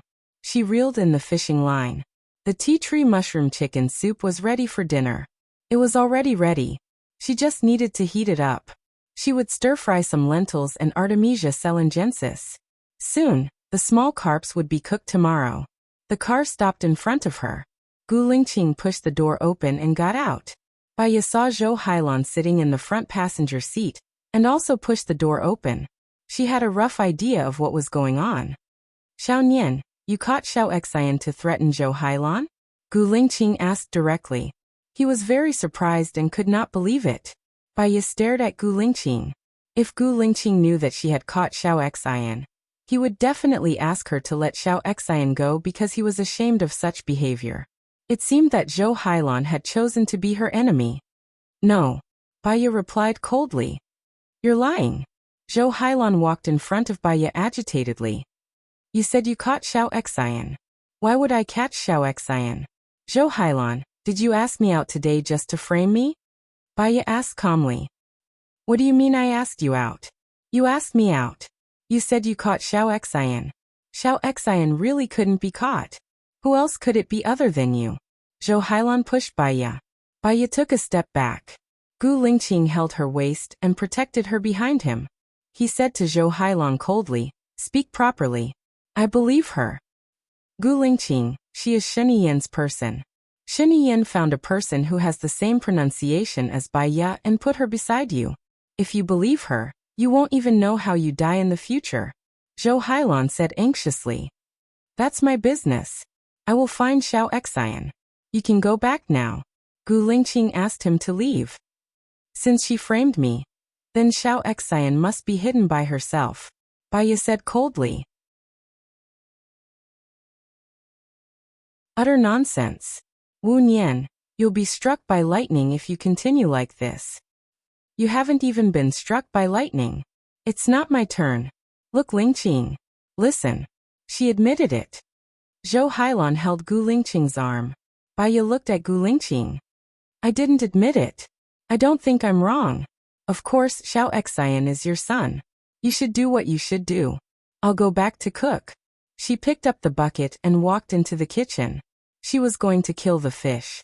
She was going to eat them tomorrow. She killed them one by one. Behind her, Gu Lingqing's aura approached. She was washing the fish. Xiaoya, did you hide Xiao Xian? Gu Lingqing asked again. Baiya looked at Gu Lingqing. You believe her? She has no reason to frame you. Gu Lingqing said in a low voice.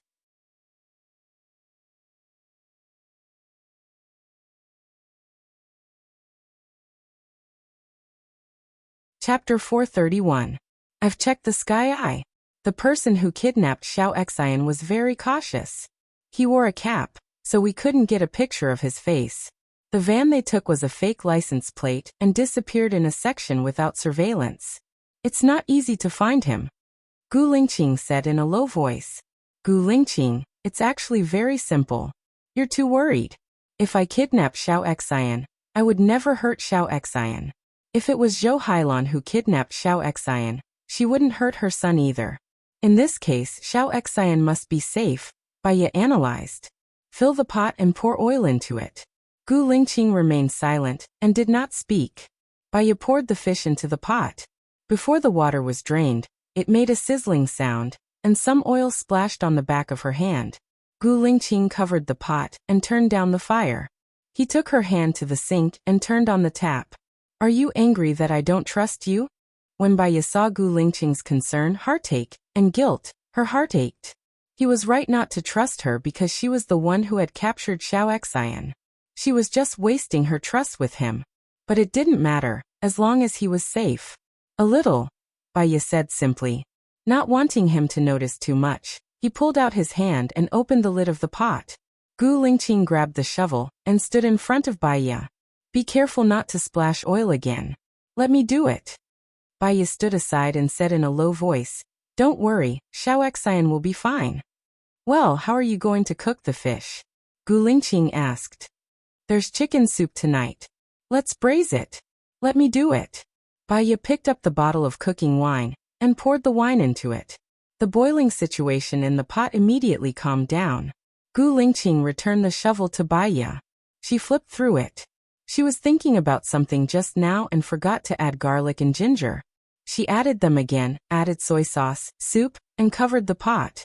Her phone rang. It was Zhou Hailan. She hung up. Gu Lingqing hadn't left yet. He said in a low voice, Take it. As soon as he finished speaking, Zhou Hailan's phone rang again. Baiya picked up the call and turned on the speaker. Wu Nian, what exactly do you want?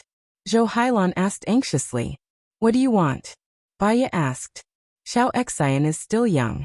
Come at me if you can. Don't hurt the innocent. I promise you that I will never appear in front of Gu Lingqing, and I will not let Xiao Xian steal Gu Lingqing. Are you satisfied now? First of all, I don't care whether you appear in front of Gu Lingqing or not. You have no power over me at all. It's up to you. Secondly, Xiao Xian is Gu Lingqing's son. This can't be changed. It has nothing to do with stealing. Blood melts with water. Do you understand? Besides, Gu Lingqing doesn't believe you. So don't waste your efforts. We have a good relationship. You can't sow discord between us. If there's nothing else, I'm hanging up. Baiya said coldly. She hung up the phone. She put the phone on the bar. I suspect that she said that on purpose because she knew you were there. What do you think? If I kidnap Xiao Xian, my purpose wouldn't be to let her go. What I want is for her to confess. You know what I mean? I know. I'm sorry that you have been wronged, Gu Lingqing said apologetically. Baiya's eyes darkened. The more he trusted her, the more guilty she felt. I'll cook. You can go out. I don't feel comfortable with you here. I'll be able to eat in half an hour. Okay. Gu Lingqing turned around and left. Baiya put the rice into the rice cooker. She cut the lentils and shredded meat. She opened another pot and stir-fried the shredded meat and lentils. Zhou Hailan called again. She thought it was about time. She picked up the call and pressed the record button. Wu Nian, let me tell you. Don't think that I'll be controlled by you just because you kidnapped Xiao Xian. I won't. Even if I die, I won't tell you the truth. I don't care about Xiao Xian anyway. At most, I'll have another child. Zhou Hailan said fiercely. Baiya fell silent. She felt sorry for Xiao Xian. Xiao Xian's love for Zhou Hailan was real. It was a form of favoritism. If anyone hurt Zhou Hailan, he would risk his life. If Xiao Xian knew that Zhou Hailan would treat him like that, he would probably be bitterly disappointed. Everyone has a choice. Their choice determines the outcome. Although I don't know why you're framing me, I just hope that you don't get caught in a trap of your own making. Baiya hung up. Her phone rang again. It was Zhou Hailan again. Baiya picked up. What do you mean? Zhou Hailan was furious. Baiya chuckled. From now on, I'll block you. Don't call me again. With that said, she hung up and blocked Zhou Hailan. She continued cooking. Half an hour later, the dishes were ready and served on the dining table. Gu Lingqing frowned and ordered, "Continue to investigate. Do a carpet search. I don't believe that someone can fly into the sky. Even if he does, I'll be able to catch him." Baiya sat down opposite him and started eating. Gu Lingqing looked at Baiya with a dark expression. "Xiaoya, I know that you want to find out who's behind this. But if I have to sacrifice others to protect myself, I'm not willing to do so." Baiya replied and continued eating with her head lowered. Gu Lingqing frowned slightly. He did not say anything else and continued eating with his head lowered. The atmosphere was unusually strange because of the silence. Even the dog felt it and barked twice. Baiya looked at Gu Lingqing. "Give me your phone." Gu Lingqing did not hesitate and passed the phone to her. Baiya looked through his contacts and found Leng Shuai. After noting down Leng Shuai's number, she continued to look for Zhou Hailan's number and blocked Zhou Hailan's number. Gu Lingqing's frown deepened. Baiya looked at his furrowed brows and felt her heart ache.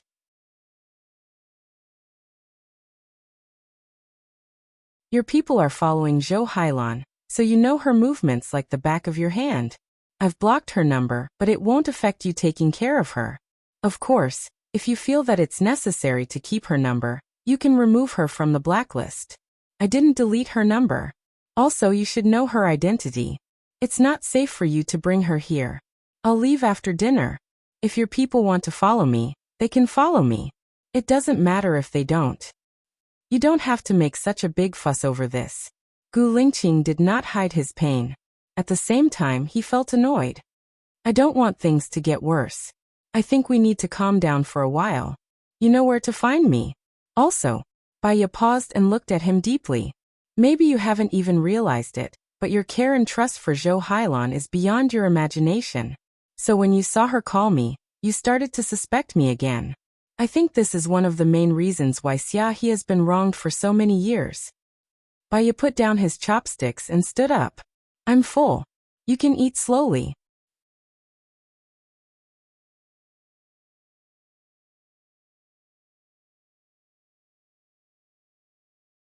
Chapter 432. Baiya's heart ached. Gu Lingqing wasn't wrong at all. She was the one who was wrong. She was the one who kidnapped Xiao Xian. She couldn't blame him for not trusting her. Her eyes turned red, but she quickly controlled her emotions and looked at him. It's okay, I'm the one who's in a bad mood. You're right. Since I brought Zhou Hailan here, I'm afraid this place isn't safe anymore. I was in a hurry and didn't think too much. I'll find a place to move tomorrow. It's okay, I really want to calm down for a few days. Baiya rejected him. She really had something to do. It would be more convenient if she left this place. She knew where Gu Lingqing wouldn't be able to find her. What about after you calm down? Do you want to separate? We've been through so much. Is there anything we can't get through? Between Xiaohe and Zhou Hailan, I might trust Zhou Hailan more. But between Zhou Hailan and you, I definitely trust you. I don't agree to separate.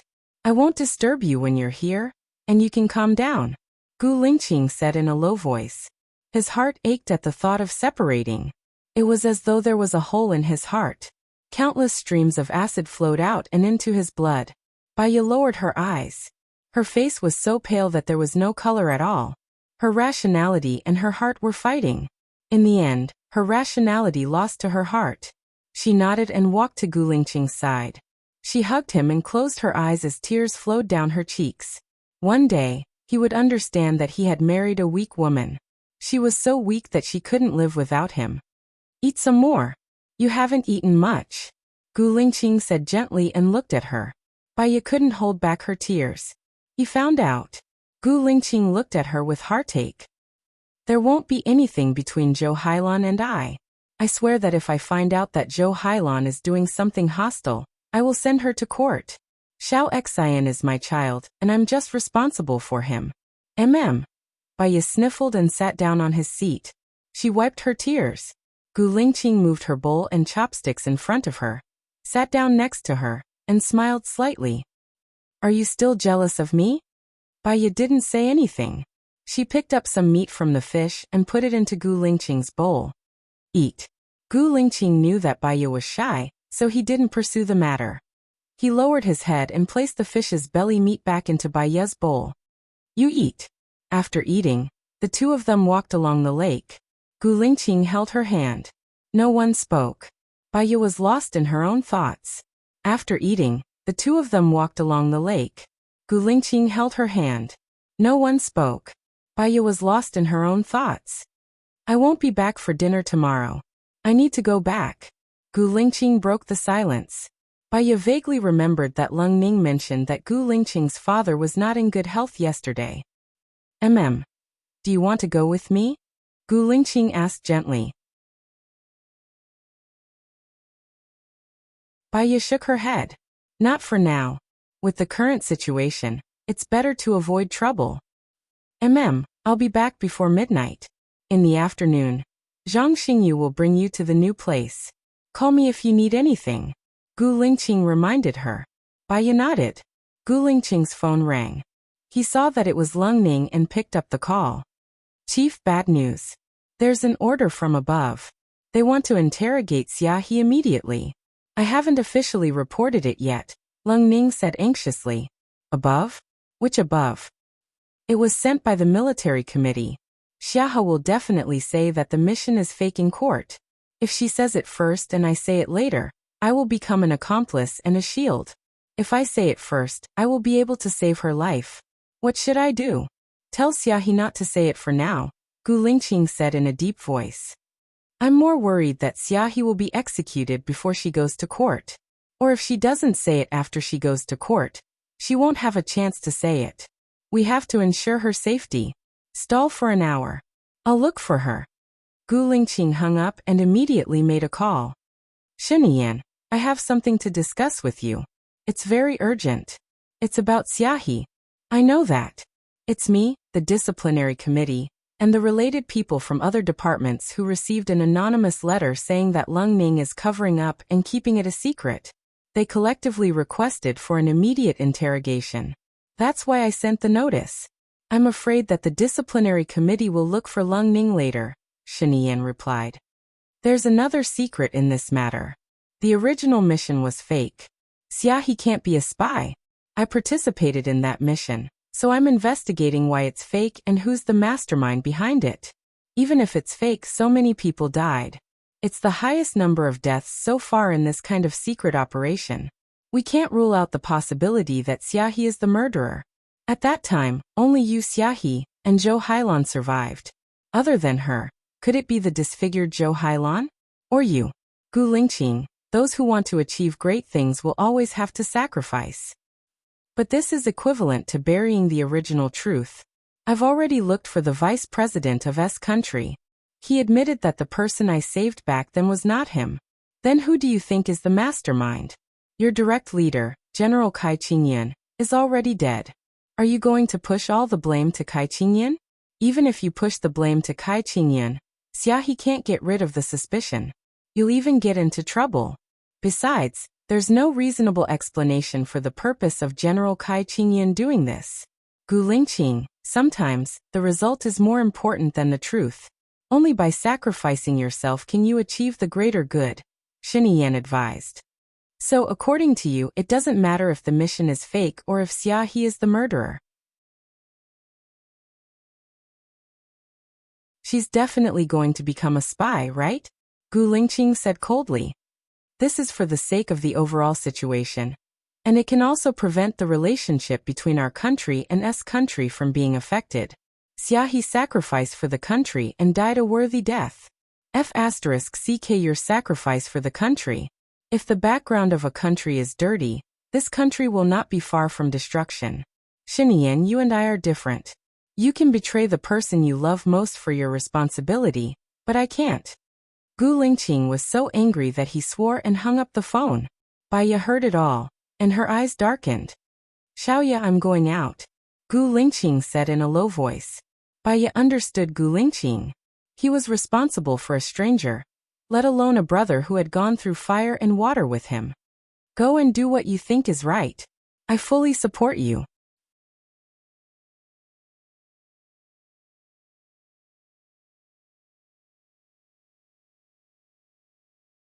Chapter 433. Okay, go ahead, Lung Ning said in a low voice and walked into his office. You want Gu Lingqing to be the president, right? Baiye asked. Of course, I believe that the chief can do better than Sheniyan. This has always been my wish. Only by following the chief can I be motivated and serve the country better, Lung Ning said passionately. I'll send you a recording later. This recording can prove that the mission is fake and the culprit is Zhou Hailan. Gu Lingqing won't be involved. Also, I kidnapped Xiao Xian to force Zhou Hailan to reveal the culprit. I promise I won't hurt Xiao Xian. However, Zhou Hailan didn't care about Xiao Xian's safety and told Gu Lingqing about it. According to my understanding of Gu Lingqing, he wouldn't want to use this method to get information about the culprit. Now once Zhou Hailan's recording is exposed, Zhou Hailan will be in danger. He might be killed by the culprit, but it's also a chance to find out who the culprit is. So you have to plan it carefully. Lastly, if Xiao Xian goes back to Zhou Hailan now, it'll be dangerous. After everything is settled, I'll let Xiao Xian go back to Gu Lingqing safely. So you can go easy on the mission to find Xiao Xian, Baiye said. Lung Ning paused. You're helping us? Gu Lingqing is my husband. What do you think? Or do you think I'm harming you? Baiye asked coldly. I understand. I know what to do. Don't worry, please give me the recording, Lung Ning said. Baiye hung up and turned on the recording. Zhou Hailan's voice came from inside. That's because they deserve to die. Wu Nian, don't spout nonsense if you don't know anything. If they don't die, more people will die. What do you mean by more people will die? Don't you think your words are hilarious?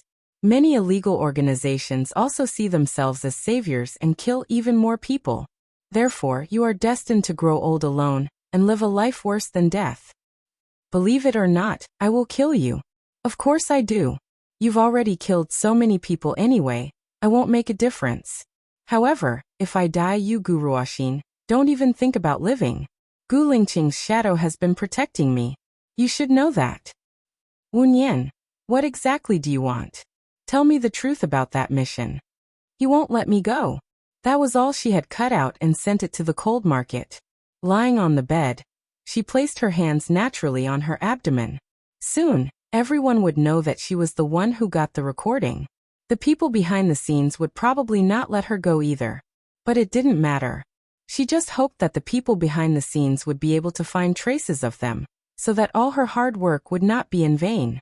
Lying on the bed, she tossed and turned, unable to fall asleep. Gu Lingqing had not returned yet. She got up and turned on the television. She watched some soap operas, but she could not get into it. The more she watched, the more uneasy she felt. Looking at the time, it was already 1 a.m. Zhang Xingyu called and she picked it up immediately. Miss Wu, something has happened, Zhang Xingyu said anxiously. Hearing that something had happened, Baiye's heart skipped a beat. She stood up from the bed. What's wrong? In court, the recording of you was released and it caused a huge uproar. Now they are divided into 2 groups. One group believes that the mission is fake and the other group thinks that it's fabricated. Fabricated? The recording can be verified. I didn't put it together. Baiye frowned. The verification has been done, but many people think that there are loopholes in the language. They are debating. The president is helping us, so we should be able to win, but Chief Lung and President Gu are both trapped now. Chief Lung is worried that those people will kill them, so he can't mobilize his men. Chief Gu can't mobilize the shadows, Zhang Xingyu explained. Can't you mobilize them? I only know the people in my team. Moreover, everyone in my team has a mission. I'm afraid I can't, Zhang Xingyu said apologetically. We don't have time to think about it now. If we don't know who killed Zhou Hailan, or if Zhou Hailan is killed, it will be even more difficult to find the people behind the scenes. Mobilize the people who are protecting me to protect Zhou Hailan, Baiye said anxiously. If something happens to you, it will be harder for me to explain to President Gu. Zhang Xingyu didn't dare to. Who is more important in your heart, me or President Gu? Moreover, I have no grudges with them. How could something happen to me? Move Zhou Hailan to a safe place first, Baiye ordered. Okay. Send me Zhou Hailan's address. Baiye hung up the phone. After receiving the address from Zhang Xingyu, She sent it to the mercenaries and Zhou Heilan's photo. She called them and ordered, "Go to this address and protect this woman. Move her to a safe place. It's best if you can catch the person who wants to kill her." "How do we calculate the fees? This isn't a mission anymore, right?" the mercenaries asked. "You are top-notch mercenaries, and will have many collaborations in the future. How about 1 million per mission?" Baya asked. "There are 5 of us. Isn't 200,000 per mission a little too low? 2 million per mission. Just now, I mentioned moving Zhou Heilan safely and catching the person who wants to kill her. These 2 missions cost 4 million. We can earn 4 million in 1 or 2 hours. It's not a low price. Moreover, there will be more collaborations in the future, right?" Baya negotiated. She didn't have that much money on hand. She couldn't ask Alan for more money. "Okay, remember to pay tomorrow." The mercenaries hung up the phone and set off. Baya was worried. She drove to Zhou Heilan's house and stopped in front of her house. Zhou Heilan's house was in the downtown area. The person behind the scenes wouldn't bring a bunch of people with guns to her house. After waiting for about half an hour, she heard banging sounds. She didn't have time to think and ran to Zhou Heilan's house. The door was opened and Zhou Heilan rushed out. When he saw Baya, his sharp eyes swept to the right. Baya saw a masked man on the right. He was holding a gun and aiming at Zhou Heilan. If Zhou Heilan died, the clues would be broken. She couldn't let Zhou Heilan die. She stood in front of Zhou Heilan. The person who fired the gun paused. Zhou Heilan also paused for a while and returned to her room. Baya looked at the person who fired the gun in surprise. Why didn't he shoot? Didn't he want to hurt the innocent? No, she wasn't innocent at all. She was the one who exposed the incident. The person behind the scenes should hate her to the core. The person with the gun dashed into the corridor. Baya didn't have time to think. Zhou Heilan's comfort was more important.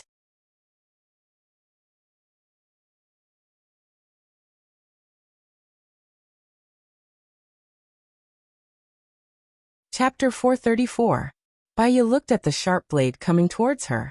She was unusually calm. Since she was here, she didn't want to live. She didn't care who the knife was. Zhou Heilan's knife was 1 centimeter away from Baya. Zhang Xingyu kicked it away. Zhou Heilan fell to the ground. Zhang Xingyu pointed at Zhou Heilan angrily and scolded. "You don't know what's good for you. We came to save you, but you're biting the hand that feeds you. A woman like you doesn't get a good ending. I don't even want to save you anymore." "Zhang Xingyu, don't be impulsive. Save her," Baya said. She picked up the bonsai on the stand and threw it at the man in black. Zhang Xingyu helped the mercenaries. Zhou Heilan got up and rushed out of the room. Baya followed behind Zhou Heilan and ran out of the room. Another 10 people rushed out of the elevator, all with knives in their hands, looking menacing. "Come in." Baya pulled Zhou Heilan back into the room. She closed the door and pushed the sofa against it. The fight in the room was intense. Baya brought 5 mercenaries with her, while Zhang Xingyu brought 4 people from the shadows. There were 12 of them, while the other party had 15 people. They were very skilled. Baya's people were outnumbered. It was very difficult for them to fight. There were another 10 people outside, banging on the door. If they didn't deal with the people in the room quickly, they would definitely be wiped out when the people outside rushed in. "Shoot," Baya ordered. The mercenaries heard the order and immediately pulled out their guns from their waists. They didn't show any mercy. Originally, those people were all sneaky, so they didn't open fire to avoid making any noise. Once they opened fire, they would all fall to the ground. The mercenaries in the room killed all the people outside. They found a place to hide and stared at the door.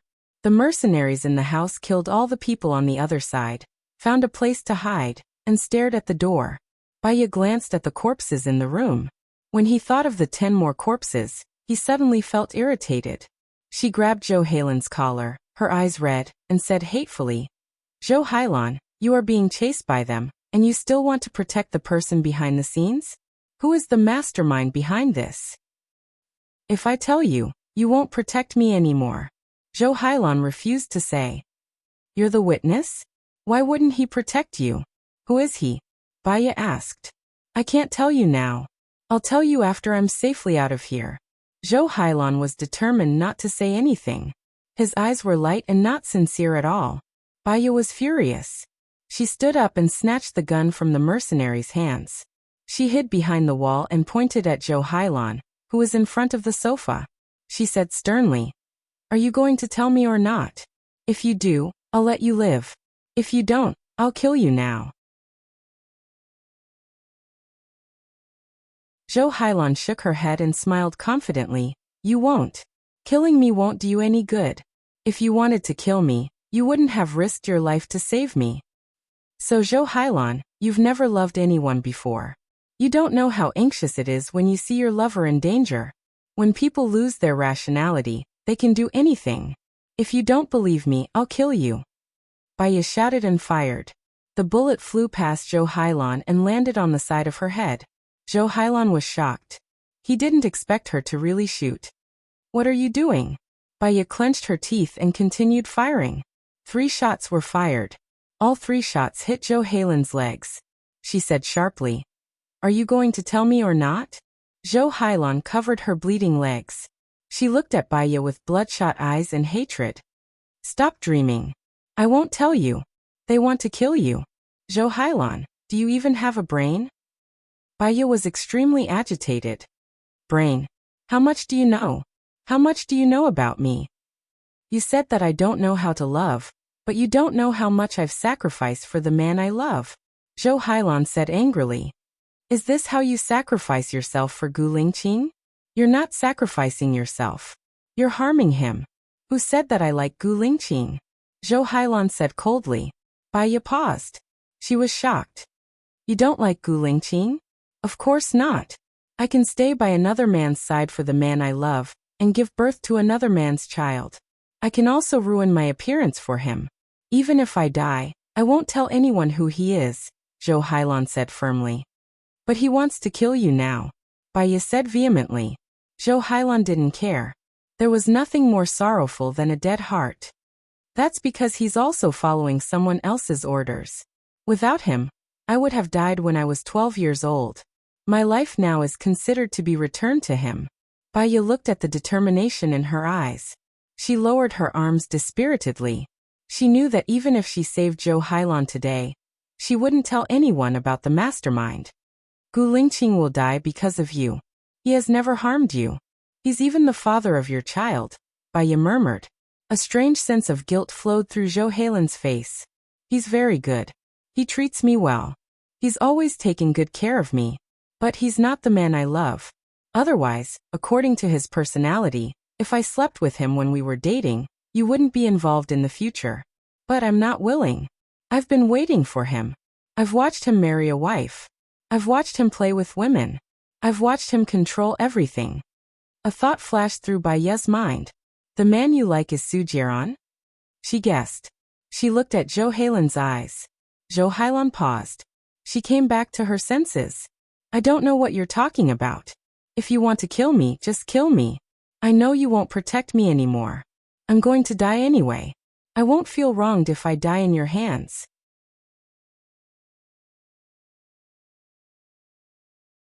Zhou Hailan was avoiding this topic. The person she loved was Su Jiran. Baya was shocked.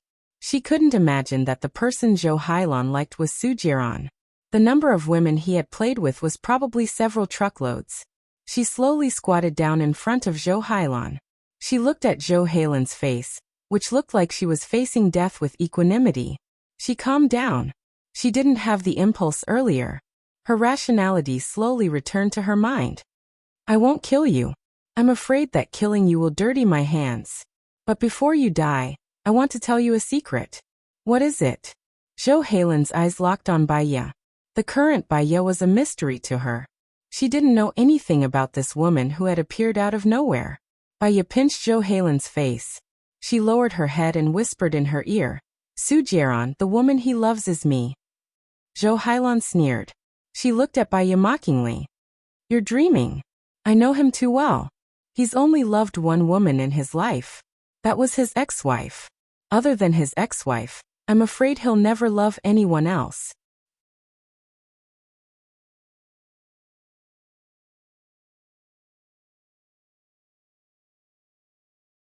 Chapter 435. I don't know where your confidence comes from. That's because they don't want to kill the wrong person. Maybe we can renegotiate. Tell me who the person behind the scenes is. I'll make Su Jiran fall in love with you. Even if he doesn't love you, I'll let you have his child and let him stay by your side forever. Otherwise he'll kill you, and I'll take away everything you want and care about, Baya said coldly. She said coldly. The people outside had already broken the lock and were carrying the door. On the other side, and Ying's people were resisting, pushing the sofa, not letting them open the door, trying to give Baya time to negotiate. I don't believe you. What makes you think you can do it? Zhou Hailan didn't believe it at all. Baya stood up and looked down at her. Because I'm Baya. Impossible. Baya died a long time ago. Why do you think Gu Lingqing married me? You've seen his trust in me. Of course, believe it or not, it's up to you. Baya raised her hand and ordered coldly, let them in. Don't shoot. Their target is Zhou Hailan. If Zhou Hailan is dead, he'll leave. Zhou Hailan looked at Baya. Baya turned and walked towards the room inside. Stop, Zhou Hailan shouted. Baya stopped. Are you really Baya? Zhou Hailan continued to ask. Baya looked at her. 2 years ago, you entrusted me to take care of your son. You deliberately let your son break his own head, so that Gu Lingqing would misunderstand me. I'm actually very curious. How did you convince such a young child to do that? That child is really stupid. Only she, Baya, and Gu Lingqing knew about this. Xiao Xian knew. Gu Lingqing wouldn't say it, and Xiao Xian wouldn't say it either. She was really Baya. She believed it. The line of defense in his heart was broken. Su Jiran is an orphan. It's very pitiful. His father was wrongly accused of being a spy. Su Jiran and I have been secretly training on an isolated island since we were young. He is very capable, and his methods are extremely cruel. However, he is very good to us who grew up together. By the time he was 12, he was already our leader, and my direct supervisor had always been him. I only know that the person above him is Kai Qingyun. Now that Kai Qingyun is dead, and Su Jiran has taken over the organization, I don't know who the person above him is. However, I know that the objective of that mission was a meticulously arranged massacre, Zhou Hailan said. Slaughter? Why? Baya asked. Little Tiger discovered the organization's name list by chance. He showed the name list to Dahu, and Dahu told his comrades about it. The two of them looked for their squad leader, and the squad leader looked for the platoon leader, and the platoon leader looked for Chief Kai. That's how we got this specially arranged mission, Zhou Hailan recalled. Then what's the matter with Gu Lingqing? What's the matter with Xia He? And what's the matter with the other people who died?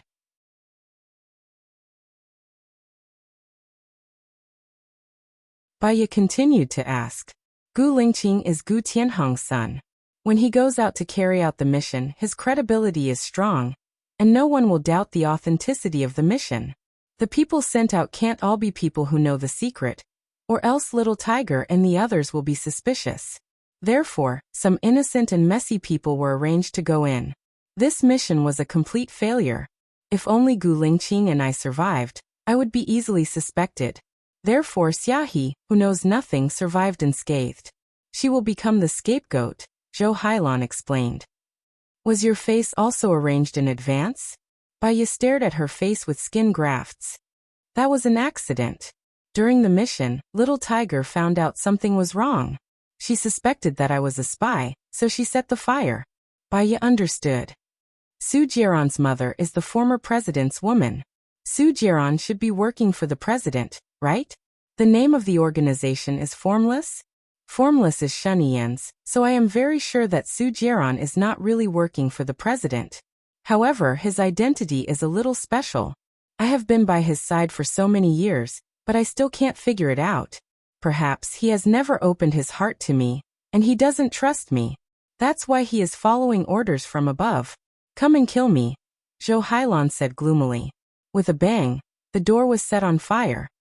Miss Wu, hurry up and leave, Zhang Xingyu reminded. Baya glanced at Zhou Hailan. She could die for Su Jiran, but it was impossible for her to testify against Su Jiran. It was already not easy for her to say what she knew. In fact, she was useless to them. But she sympathized with her. She remembered a song. The lyrics went like this. Women tend to be deeply in love. They are always trapped by love. In the end, they fall deeper and deeper. But for a woman, love is her soul. She can dedicate her whole life to the person she loves. Take her away. I will definitely protect her safety. I promised her. Baiya said in a low voice. Zhang Xingyu carried Zhou Hailan and they retreated into the room. Baiya listened to the rain like gunshots outside. Both sides were firing at each other, and neither side was letting the other go. But she knew that they would run out of bullets soon. If there was no backup, they would definitely lose. She walked to the window and made a phone call. Su Jiran picked up the call. What's up? 2 things. Firstly, I kidnapped Xiao Exan to threaten Zhou Hailan. She didn't say anything. In her heart, you are more important than her son. To be exact, you are more important than herself. Secondly, she has already said the reason for the mission. She only knows that you are the leader of the organization. She won't give you up. She doesn't know the person behind you. Let her live. Whether she lives or dies is not something I can decide. Since she said the wrong thing, she should take responsibility for her words. It's not that I don't want to let her live. It's the people above me who want her dead. Su Jiran rejected. Let her go. I will tell you. Where is Baiya? Baiya said in a low voice. Su Jiran was silent. Where is she? Let her go. Baiya looked at the night outside quietly. Her eyes shone with a strange light. Baiya once told me about the 2 of you. She said that although the 2 of you weren't happy before your marriage, she still looked forward to the wedding night. Not only did she place an apple on the bedside table, she also placed a pair of boys' pants under the bedsheets. She felt that they would give birth to a boy and a girl. Unfortunately, you didn't go to the wedding night. She was very sad and angry. She smashed the glass. The shards, the apple and the boys' pants were all thrown into the bin. You found out and pressed her head into the bin. You said in disdain, "Do you think I will still sleep with a broken shoe like you? Giving birth to a boy and a girl is a fool's dream. I would rather have a girl than have a child with you. Because you used too much force, the porcelain shards cut her face. You just left in disdain." That you're tuning in to the Li Mei's Wuxia Whispers YouTube channel. We're so grateful for your support and don't forget to subscribe to join us on this incredible journey through captivating stories. Your generosity through donations truly makes a world of difference, as it's the primary source of revenue that allows me to expand and enhance this channel for you. Thank you from the bottom of my heart for being a part of this adventure.